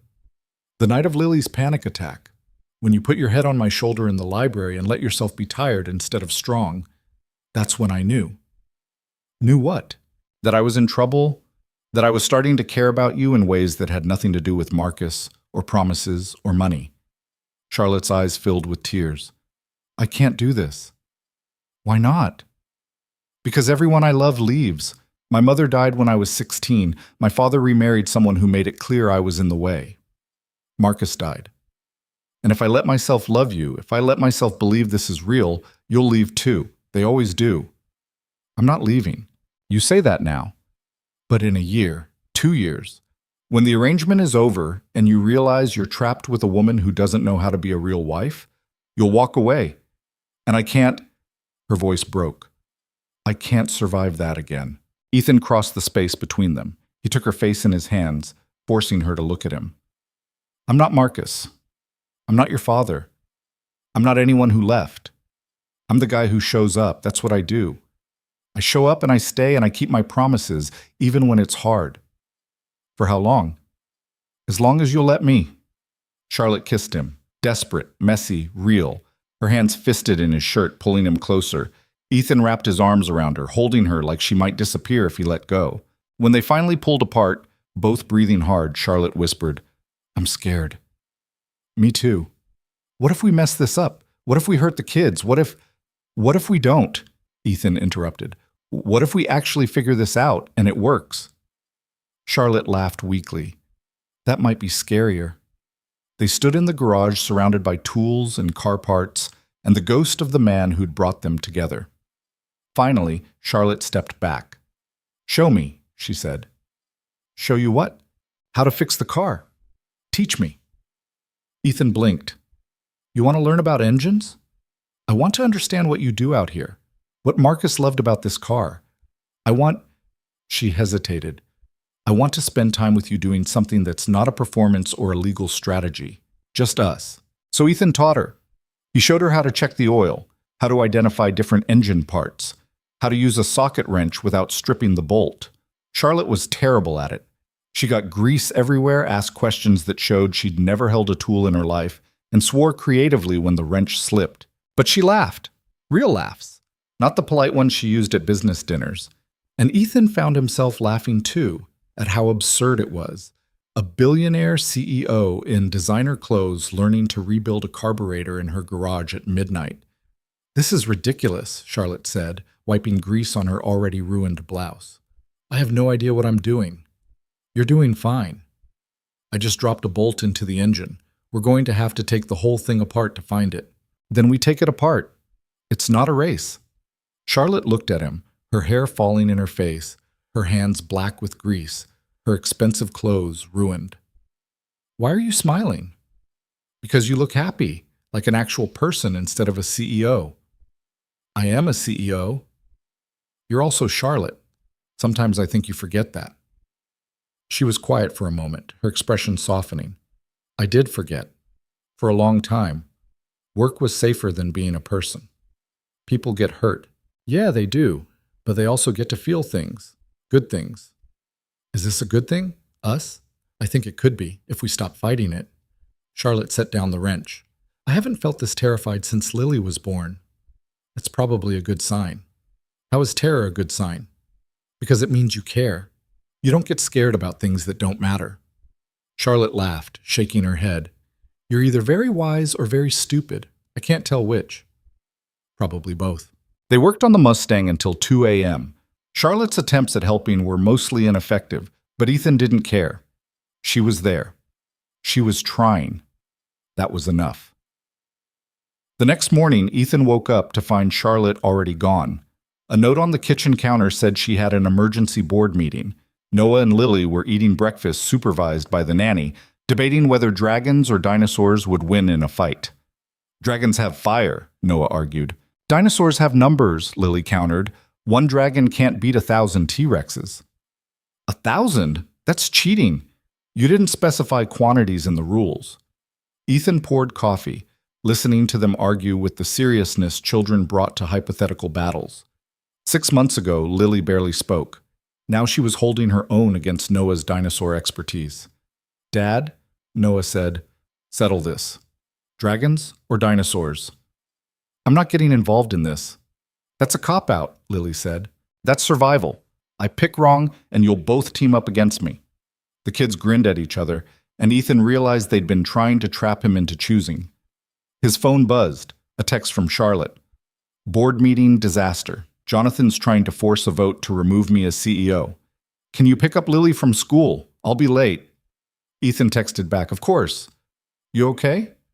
"No, but I will be. Thank you." That afternoon, Ethan stood outside Lily's expensive private school, surrounded by mothers in yoga pants that cost more than his truck. They looked at him like he was from another planet. This mechanic in jeans and a worn jacket, picking up Charlotte Vale's daughter. Lily ran out of the building with Noah trailing behind her. She crashed into Ethan's legs in a hug that surprised them both. "Whoa, good day?" Ethan asked. "I got an A on my story about my family." "Yeah? What'd you write about?" About how my mom works really hard and my new dad fixes things and my brother Noah is annoying but okay. Ethan's chest tightened. I'm your new dad? Lily looked up at him seriously. Aren't you? I mean, legally I'm married to your mom, but so you're my dad. That's how it works. She said it like it was the simplest thing in the world. Noah kicked a rock. She wrote 3 paragraphs about me being annoying. Because you are, Lily said cheerfully. Takes one to know one. They bickered all the way to the car. Ethan drove them home in a daze, Lily's words echoing in his head. My new dad. Like it was decided. Like it was real. Charlotte didn't get home until almost 9 p.m. Ethan had fed the kids, supervised homework, and gotten them both into pajamas. Lily had requested a story about Marcus, so Ethan told her about the time in high school when Marcus tried to impress a girl by juggling and ended up hitting himself in the face. Lily had laughed until she hiccuped. Now Charlotte stood in the kitchen doorway looking exhausted and defeated. How bad? Ethan asked. Jonathan's got 3 board members on his side. They're pushing for a vote next month on my leadership. If I lose, I'm out as CEO. Can that actually happen? If the board loses confidence, yes, it's in the company bylaws. Charlotte slumped into a chair. Everything Marcus built, everything I've fought for, Jonathan could take it all. What do you need? A miracle, or 3 more board votes. She rubbed her temples. I spent 8 hours in that meeting being questioned about every decision I've made for 2 years. My work schedule, my fitness as a mother, my sudden marriage. They implied I married you to look stable for the custody hearing. They're not wrong. I know, but it's different now, isn't it? She looked at him with vulnerable eyes. Tell me it's different. Ethan sat down across from her. Lily called me her new dad today. Charlotte went very still. What? At school pickup. She wrote a story about her family, said I was her new dad like it was obvious. What did you say? I didn't know what to say. We've never talked about... I didn't want to overstep. Charlotte's eyes filled with tears. She hasn't called anyone dad since Marcus died. She barely talks about him without crying, and she accepted you. I guess so. Is that okay? Okay, Ethan, that's... Charlotte's voice broke. That's everything. She's been so broken, so scared, and you made her feel safe enough to have a dad again. I didn't do anything special, just showed up. That's what makes it special. You just show up. Every day. For her, for Noah, for me. Charlotte reached across the table and took his hand. The board can question our marriage all they want. I don't care anymore, because this is real. Whatever we started as, this is real now. Yeah, it is. I love you, Charlotte said suddenly. I don't know when it happened or how it happened, but I do. I love you, and it terrifies me, but I can't keep pretending I don't. Ethan's heart stopped, then started again, faster. You love me? Is that so surprising? Kind of, yeah. 6 months ago, you were offering me money to fake marry you. 6 months ago, I was barely surviving. Now I'm... She paused. I'm actually living because of you. Ethan stood up, pulling her with him. I love you too. In case that wasn't obvious. It wasn't. You're terrible at showing emotions. So are you. We're a disaster. Yeah, we are. Ethan kissed her. But we're a disaster together. They stood in the kitchen holding each other, 2 broken people who'd somehow found a way to be whole together. Upstairs, they could hear Noah and Lily arguing about whose turn it was to pick the bedtime story. We should probably deal with that, Charlotte said. Probably. Neither of them moved. Finally, Charlotte pulled back. There's a company gala next week. Big donor event for charity. Press will be there. The board will be watching. You want me to come? I need you to come. As my husband. My real husband. Not the arrangement. Not the performance. Just us. I don't have anything to wear to a gala. We'll fix that. I'm good at fixing things now. Learned from an expert. Ethan laughed. You dropped a bolt in the engine and couldn't find it for an hour. Details. The gala was exactly as terrible as Ethan expected. A ballroom full of rich people in tuxedos and gowns that cost more than cars, drinking champagne and talking about investments and vacation homes. Ethan wore a custom tux Charlotte had insisted on buying him. "You can't wear your funeral suit to a charity gala, Ethan," and felt like an actor playing a role he didn't understand. Charlotte, on the other hand, was in her element. She worked the room effortlessly, charming donors and deflecting questions about her leadership at Vale Logistics with practiced ease. But every few minutes, she'd find Ethan's eyes across the room and smile. A real smile, not the professional one she used for everyone else. Around 8 p.m., they ended up on the balcony escaping the noise. "How are you holding up?" Charlotte asked. "I've been to funerals that were more fun than this. It's almost over, another hour of mingling, and we can leave. Your board members are staring at us." "Let them stare. They're trying to figure out if we're real." "What do they think?" "That I married down and you married for money." Charlotte's jaw tightened. "Robert Fleming cornered me earlier and asked how much I'm paying you to play husband." "What'd you say?" "I told him to mind his own business, less politely." Ethan pulled her closer. "Dance with me." "There's no music out here." "So? "Dance with me anyway." They swayed together on the empty balcony, the sounds of the gala muffled behind them. Charlotte rested her head on Ethan's shoulder. "This is nice," she murmured. "Better than small talk with billionaires?" "Infinitely better." "Charlotte," a voice from inside. "There you are. I need to introduce you to Senator Morrison." Charlotte sighed. "Duty calls." "Go. I'll be fine." She kissed him quickly and went back inside. Ethan stayed on the balcony, enjoying the quiet. Touching display. Ethan turned. Jonathan Vale stood in the doorway, impeccably dressed and wearing a smile that didn't reach his eyes. "What do you want, Jonathan?" "To offer you one final chance, $10 million. Walk away tonight. I'll have the funds transferred before morning." "No." "Why?" "You're not actually in love with her. This is still the arrangement she bought you into. You don't know what you're talking about." "Don't I?" "I've watched you two. You're good actors, but there's always something off. The way you hesitate before touching her, the way she looks at you like she's not quite sure what you are." Jonathan stepped closer. "You're a placeholder, a solution to a problem. When that problem is gone, so is your purpose." "Charlotte's not like that." "Charlotte is exactly like that. She married my brother for business. She's doing the same with you. The only difference is Marcus had money and breeding. You have neither." Ethan's fist clenched. "You finished?" "Almost. The board vote is in 3 weeks. Charlotte will lose. And when she does, when she's no longer CEO, she won't need a husband to prove stability. She'll divorce you, and you'll go back to your garage with a couple $100,000 and the knowledge that you were never anything more than a transaction." "You're wrong about her." "Am I?" "Ask yourself this. If she wasn't paying you, if there was no arrangement, would you even be here? Would she have looked at you twice?" Jonathan's smile turned cruel. "You know the answer. You've always known." He walked away, leaving Ethan alone on the balcony with doubts he thought he'd buried. When Charlotte came back 20 minutes later, she found Ethan staring out at the city. "Hey, you okay?"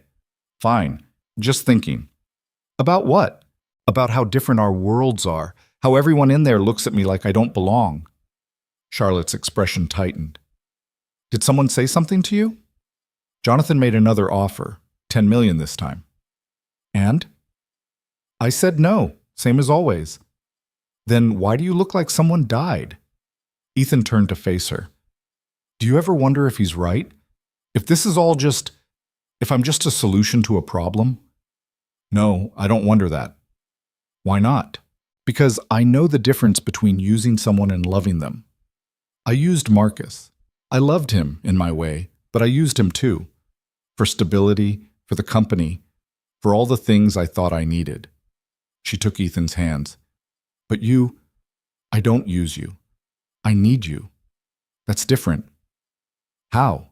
"Because I don't need you for what you can give me. I need you for who you are. The person who stays during storms, who fixes broken things, who makes Lily laugh and teaches me about carburetors at midnight.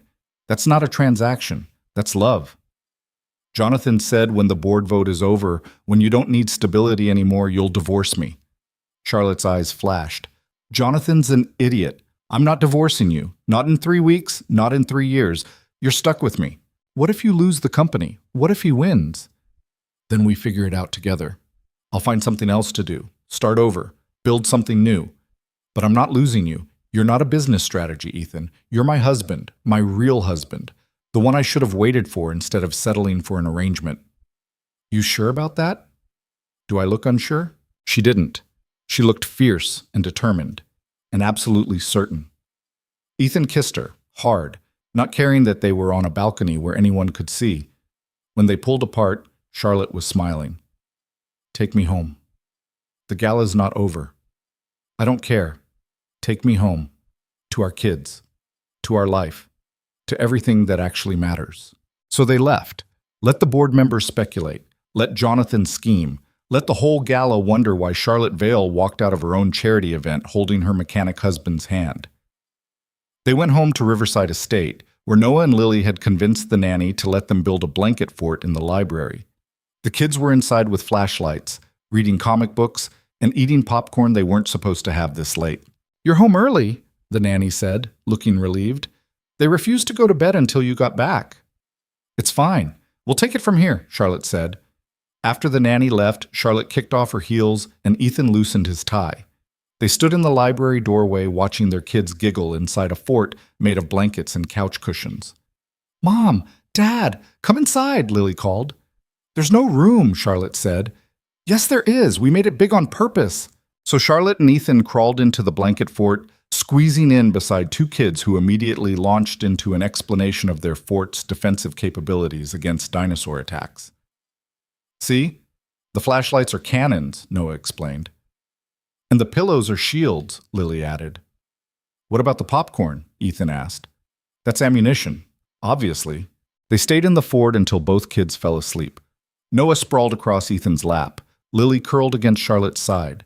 The adults looked at each other across the small space, both thinking the same thing. This was real. This family they'd accidentally built. This love that had snuck up on them disguised as a business arrangement. We should probably move them to their beds, Charlotte whispered. Probably. Neither of them moved. Outside the fort, the mansion was silent and expensive and empty. But inside, surrounded by blankets and flashlights and two sleeping children, Ethan and Charlotte had everything that actually mattered. And for the first time in longer than either could remember, that felt like enough. The board vote happened on a gray Tuesday in October, exactly 3 weeks after the gala. Charlotte left for Vale Logistics headquarters at 6 a.m. wearing her armor, the black suit that made her look untouchable, the diamond earrings Marcus had given her on their 5th anniversary, heels sharp enough to be weapons. Ethan kissed her goodbye at the door. You're going to be fine. You don't know that. Yeah, I do. You're Charlotte Vale. You don't lose. I might today. Her hands were shaking. Jonathan's been working the board members, making promises, offering deals. He's got momentum. So fight harder. I've been fighting for 2 years. I'm tired, Ethan. He pulled her close. Then let me fight with you. You're not alone anymore. Remember that. Charlotte left without another word. Ethan watched the car disappear down the driveway and felt helpless in a way he hated. This wasn't something he could fix with a wrench or a kind word. This was Charlotte's battle, and all he could do was wait. He got the kids to school, came home to an empty mansion, and tried to work on the Mustang. But his hands were restless, his mind elsewhere. Around noon, his phone rang. Mr. Carter, this is Richard Chen. I'm with Charlotte at the board meeting. She asked me to call you. Ethan's stomach dropped. What happened? The vote was 6-5. Jonathan won. Charlotte's been removed as CEO effective immediately. The words didn't make sense. Ethan sat down heavily on the garage floor. She lost? The board cited concerns about company direction and leadership stability. It was close, but Richard paused. Jonathan's already calling a press conference. He's taking over as CEO. Where's Charlotte? In her office. She's not taking calls. I thought you should know. Ethan hung up and stared at the Mustang. 2 years of fighting, 2 years of grief and legal battles and holding her family together. And she'd lost anyway. He grabbed his keys and drove to Vale Logistics. The headquarters building was 40 stories of glass and steel in the financial district. Ethan had never been inside. Security tried to stop him at the lobby, but he pushed past. Sir, you can't just... I'm Charlotte Vale's husband. Where's her office? The guard looked uncertain. Top floor, but she's not seeing anyone. She'll see me. The elevator ride took forever. When the doors opened on the executive floor, Ethan walked past assistants and lawyers and people in expensive suits who all stared at him like he was from another planet. Charlotte's office was at the end of the hall. Her assistant stood up when she saw him. Mr. Carter, Mrs. Vale asked not to be disturbed. Is she in there? Yes, but... Ethan walked past her and opened the door. Charlotte sat at her desk, staring at nothing. Her office was enormous, floor-to-ceiling windows overlooking the city, furniture that probably cost more than Ethan's house, awards and photos covering one wall. But it felt hollow, empty. She looked up when he entered. Her eyes were dry, her expression blank. Somehow, that was worse than tears. You heard? She said flatly. Yeah. You didn't have to come. Yeah, I did. Ethan closed the door behind him. Talk to me. About what? How I lost everything Marcus built? How I let Jonathan win? How I'm a failure as a CEO and probably as a person? You're not a failure. I just got voted out of my own company. That's pretty much the definition of failure. Charlotte's voice was steady, controlled, completely empty. 6-5.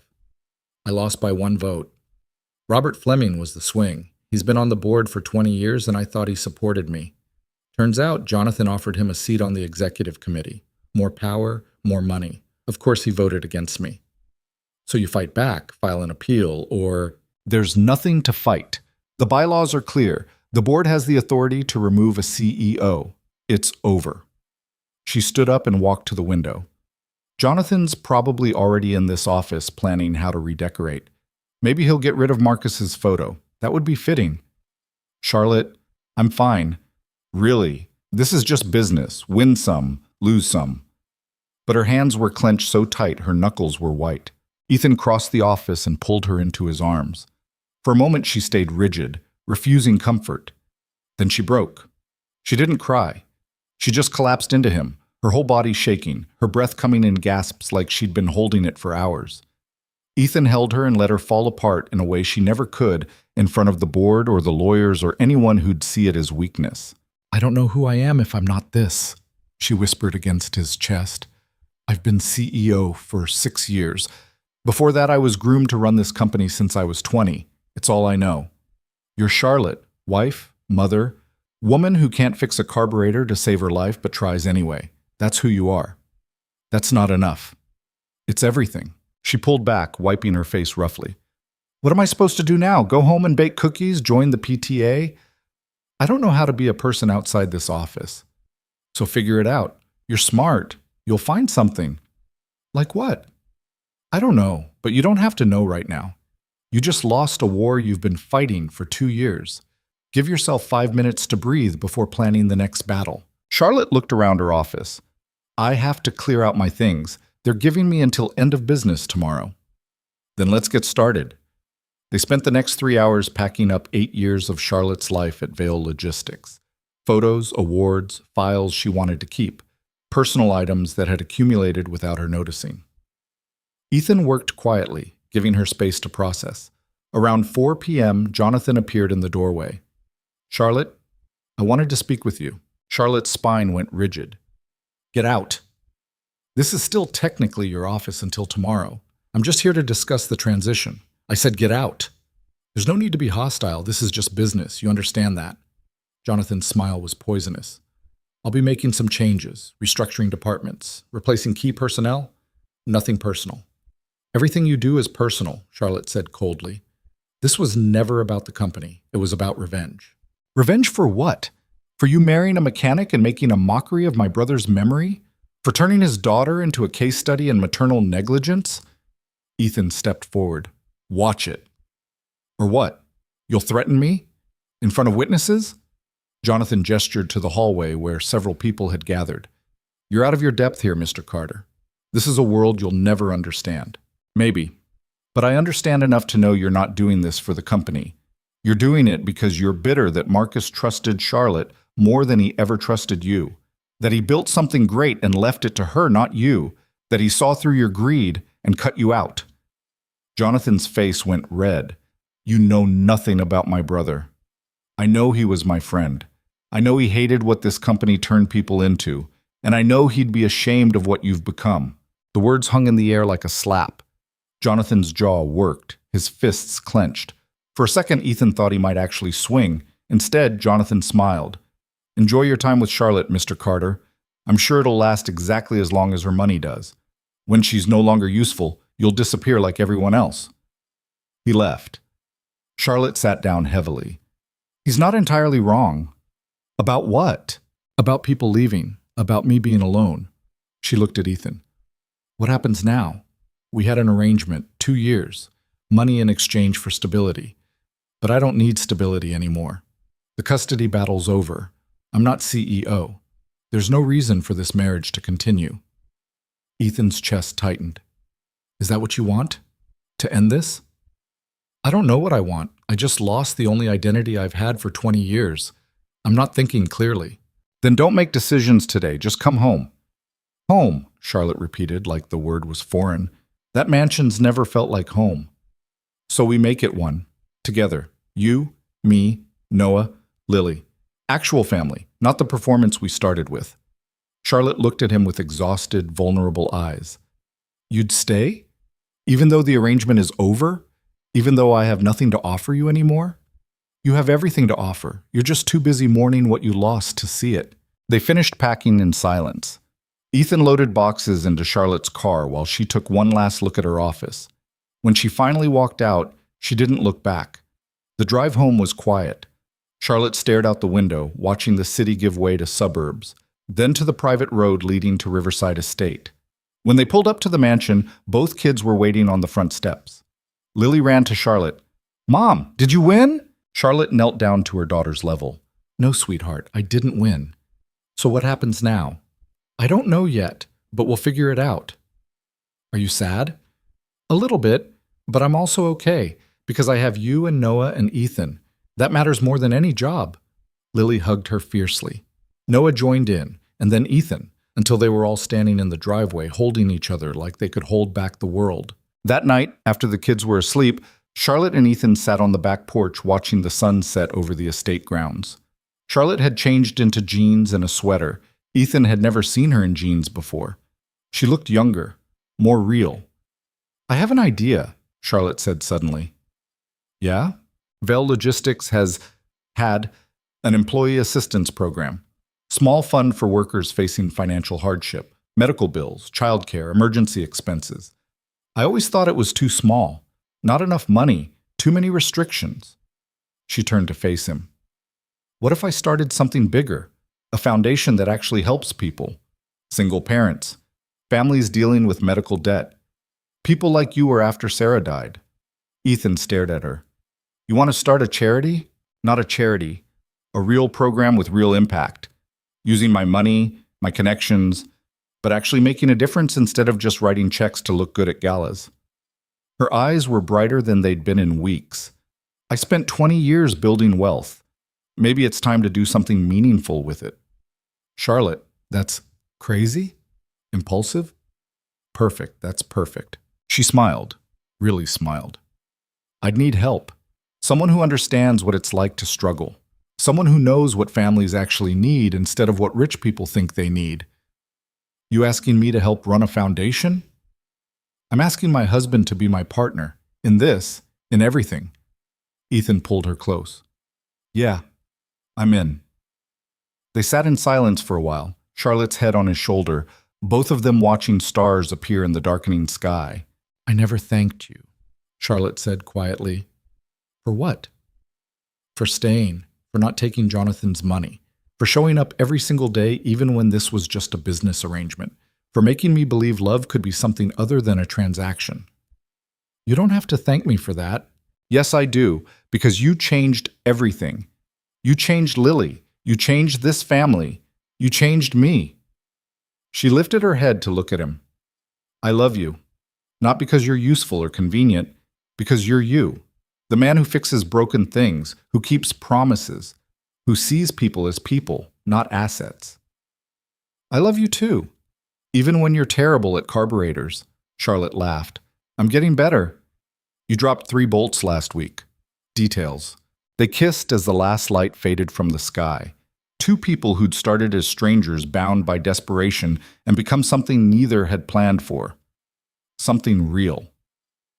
The foundation launched 6 months later. Charlotte called it the Marcus Vale Family Support Initiative, a name that honored her late husband while building something he would have actually approved of. They started small, helping 20 families with medical debt, then 50, then 100. Ethan worked alongside her, identifying families who needed help, vetting applications, making sure the money went where it was supposed to.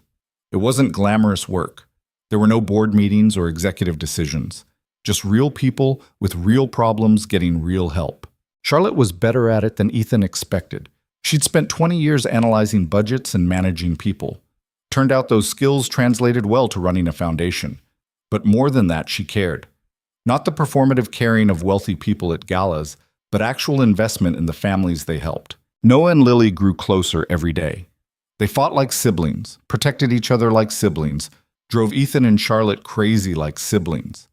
Somewhere along the way, the step part of their relationship had disappeared. They were just brother and sister. One Saturday afternoon in early spring, they all drove to a park for a picnic. Nothing fancy. Sandwiches Charlotte had made herself.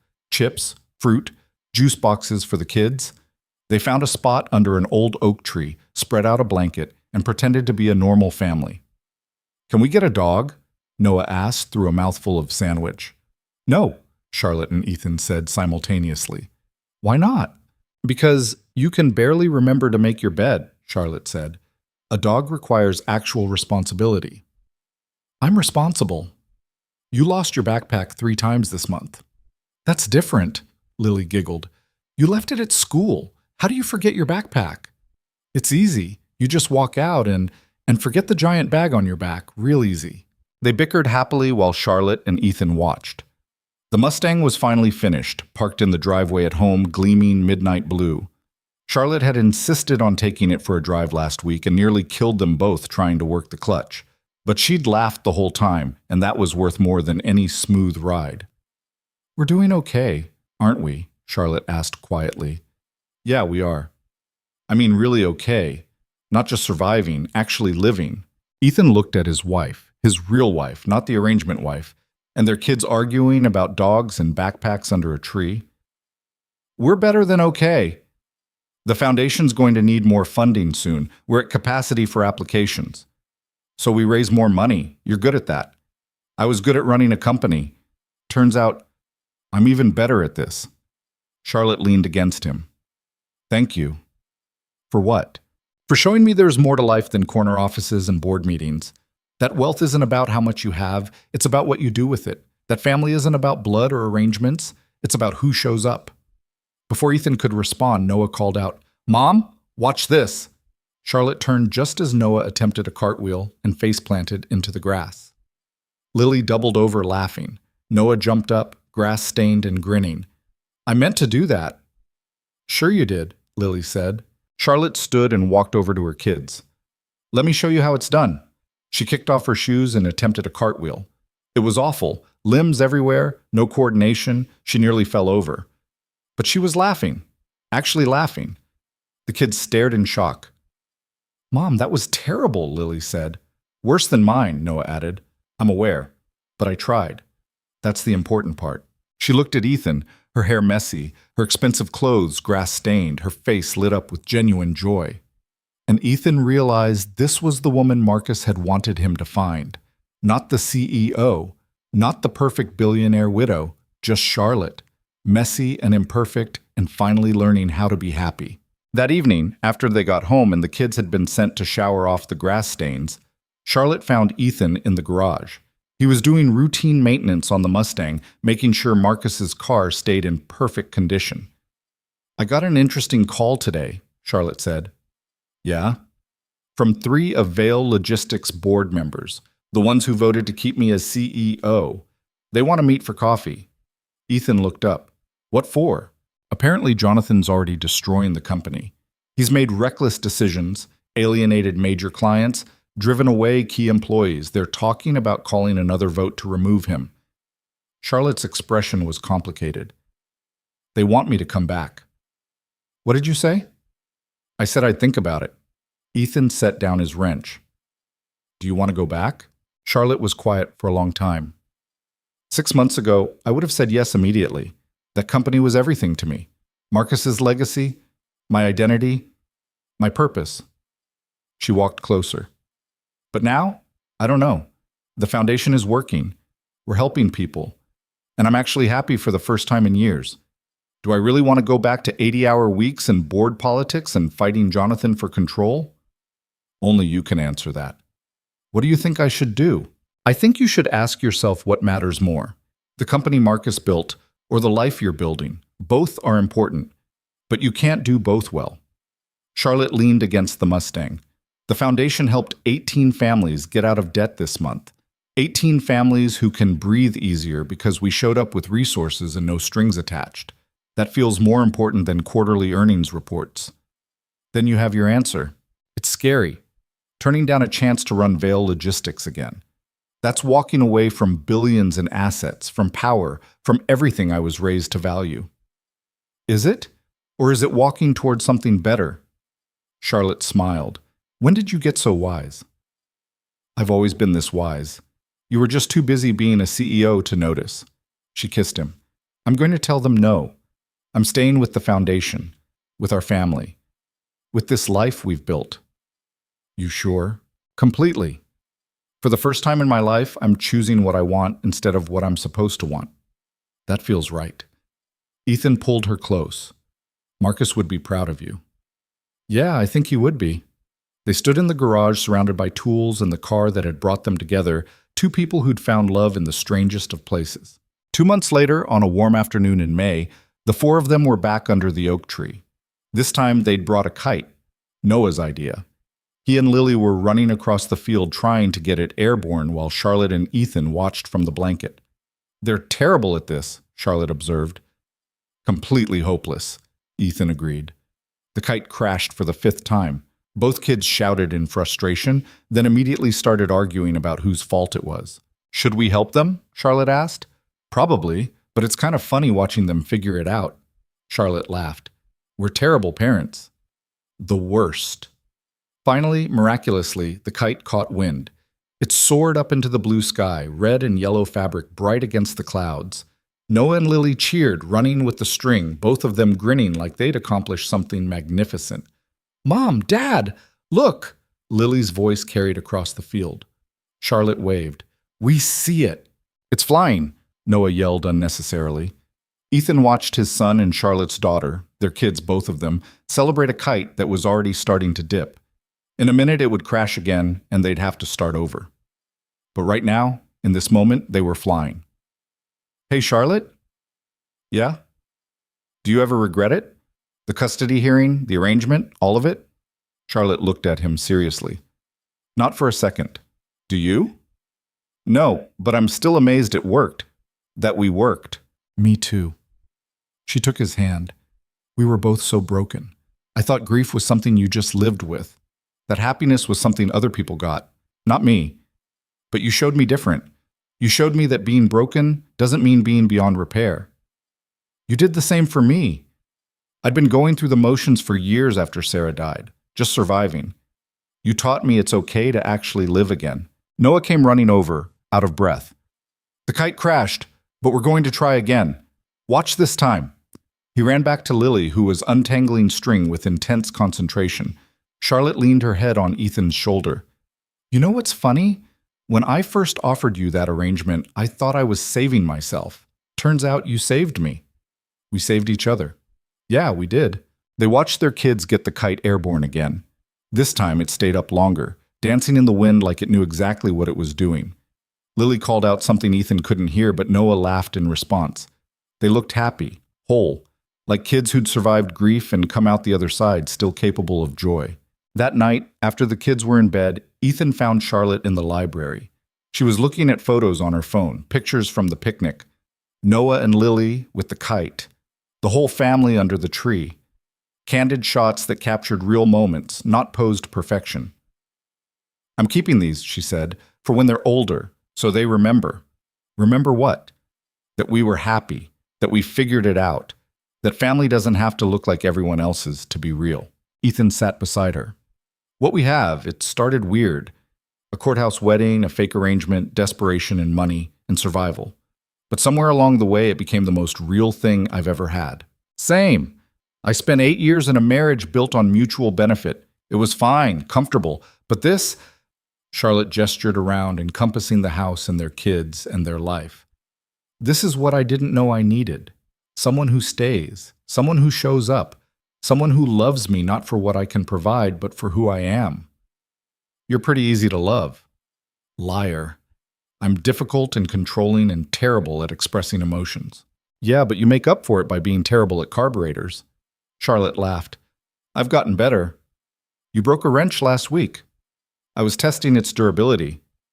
You over-tightened a bolt until the wrench snapped. Details. They sat together in comfortable silence, the kind that only comes when two people have stopped performing and started just being. Finally, Charlotte spoke. Thank you for taking that meeting, for agreeing to marry me even though it was insane, for staying when you could have walked away with millions, for making this family real. Thank you for being brave enough to ask, for trusting me with Lily, for teaching me that it's okay to love again. Ethan paused. And for being terrible at mechanical work, it keeps me humble. Charlotte swatted his arm. Rude. Honest. She kissed him. I love you, Ethan Carter. My mechanic husband who turned out to be exactly what I needed. I love you too, Charlotte Vale. My billionaire wife who learned that wealth isn't measured in dollars. Upstairs, Noah called out that he couldn't find his favorite shirt. Lily yelled that he probably lost it like he lost everything else. A typical night in the Carter Vale household. Charlotte and Ethan looked at each other and smiled. Should we? Charlotte started. Yeah, probably. They went upstairs to mediate the latest sibling argument, to help find the lost shirt, to tuck in two kids who called them mom and dad without hesitation. And later, when the house was finally quiet and they lay in bed in the room they now shared, Charlotte whispered into the darkness. We made it. Yeah, we did. Against all odds, against Jonathan, against grief and loss and every reason this shouldn't have worked. Turns out love's pretty stubborn when you let it be. Charlotte turned to face him. Do you think Marcus knew? When he asked you to protect us? Do you think he knew it would turn into this? I don't know. Maybe. Marcus was always 3 steps ahead. Ethan thought about his old friend, about the promise he'd made, about the video message that had shattered and rebuilt them both. But I think mostly he just knew you needed someone who'd show up, someone who'd stay, someone who saw you as Charlotte, not as a CEO or a Vale or a business opportunity. He was right about you. You are the most honest person I've ever known, the kindest, the most real. I'm just a mechanic who got lucky. You're so much more than that. You're the man who turned a fake marriage into a real family, who taught my daughter to laugh again, who showed me that wealth isn't about what you own, it's about who you love. Charlotte's voice cracked. You're everything I didn't know I was looking for. Ethan kissed her forehead. Get some sleep. Big day tomorrow. The foundation's got that presentation to potential donors.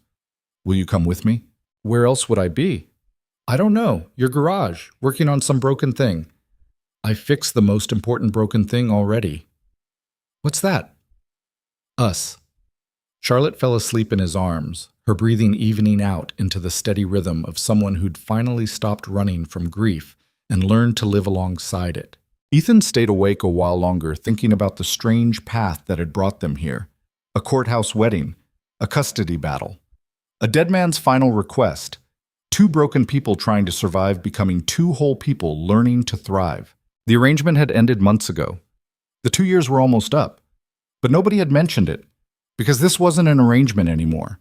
This was a marriage, a real one, built on trust and love and 2 kids who'd become siblings without anyone forcing it. This was family. And maybe that was the lesson in all of it. That family isn't about blood or money or perfect circumstances. It's about who stays when things get hard, who shows up when you're falling apart, who sees you at your worst and loves you anyway. Charlotte had needed stability and found love instead. Ethan had needed money and found purpose. Together, they'd built something neither had planned for but both desperately needed. A family. Messy and imperfect and absolutely real. In the room down the hall, Noah and Lily were asleep in their separate beds. Their rooms connected by a door they insisted stay open at night. Two kids who'd lost parents and found each other, who'd survived grief and come out the other side still believing in happiness. And in the garage, Marcus's Mustang sat gleaming and perfect, a reminder of the man who'd set all of this in motion, who'd trusted his best friend with an impossible request and somehow, against all odds, been proven right. Ethan finally closed his eyes. Charlotte warmed beside him, their kids safe down the hall, their life exactly as complicated and beautiful as any real life should be. They'd started as strangers bound by desperation. They'd become a family bound by love. And that, Ethan thought as sleep finally took him, was worth more than any amount of money in the world.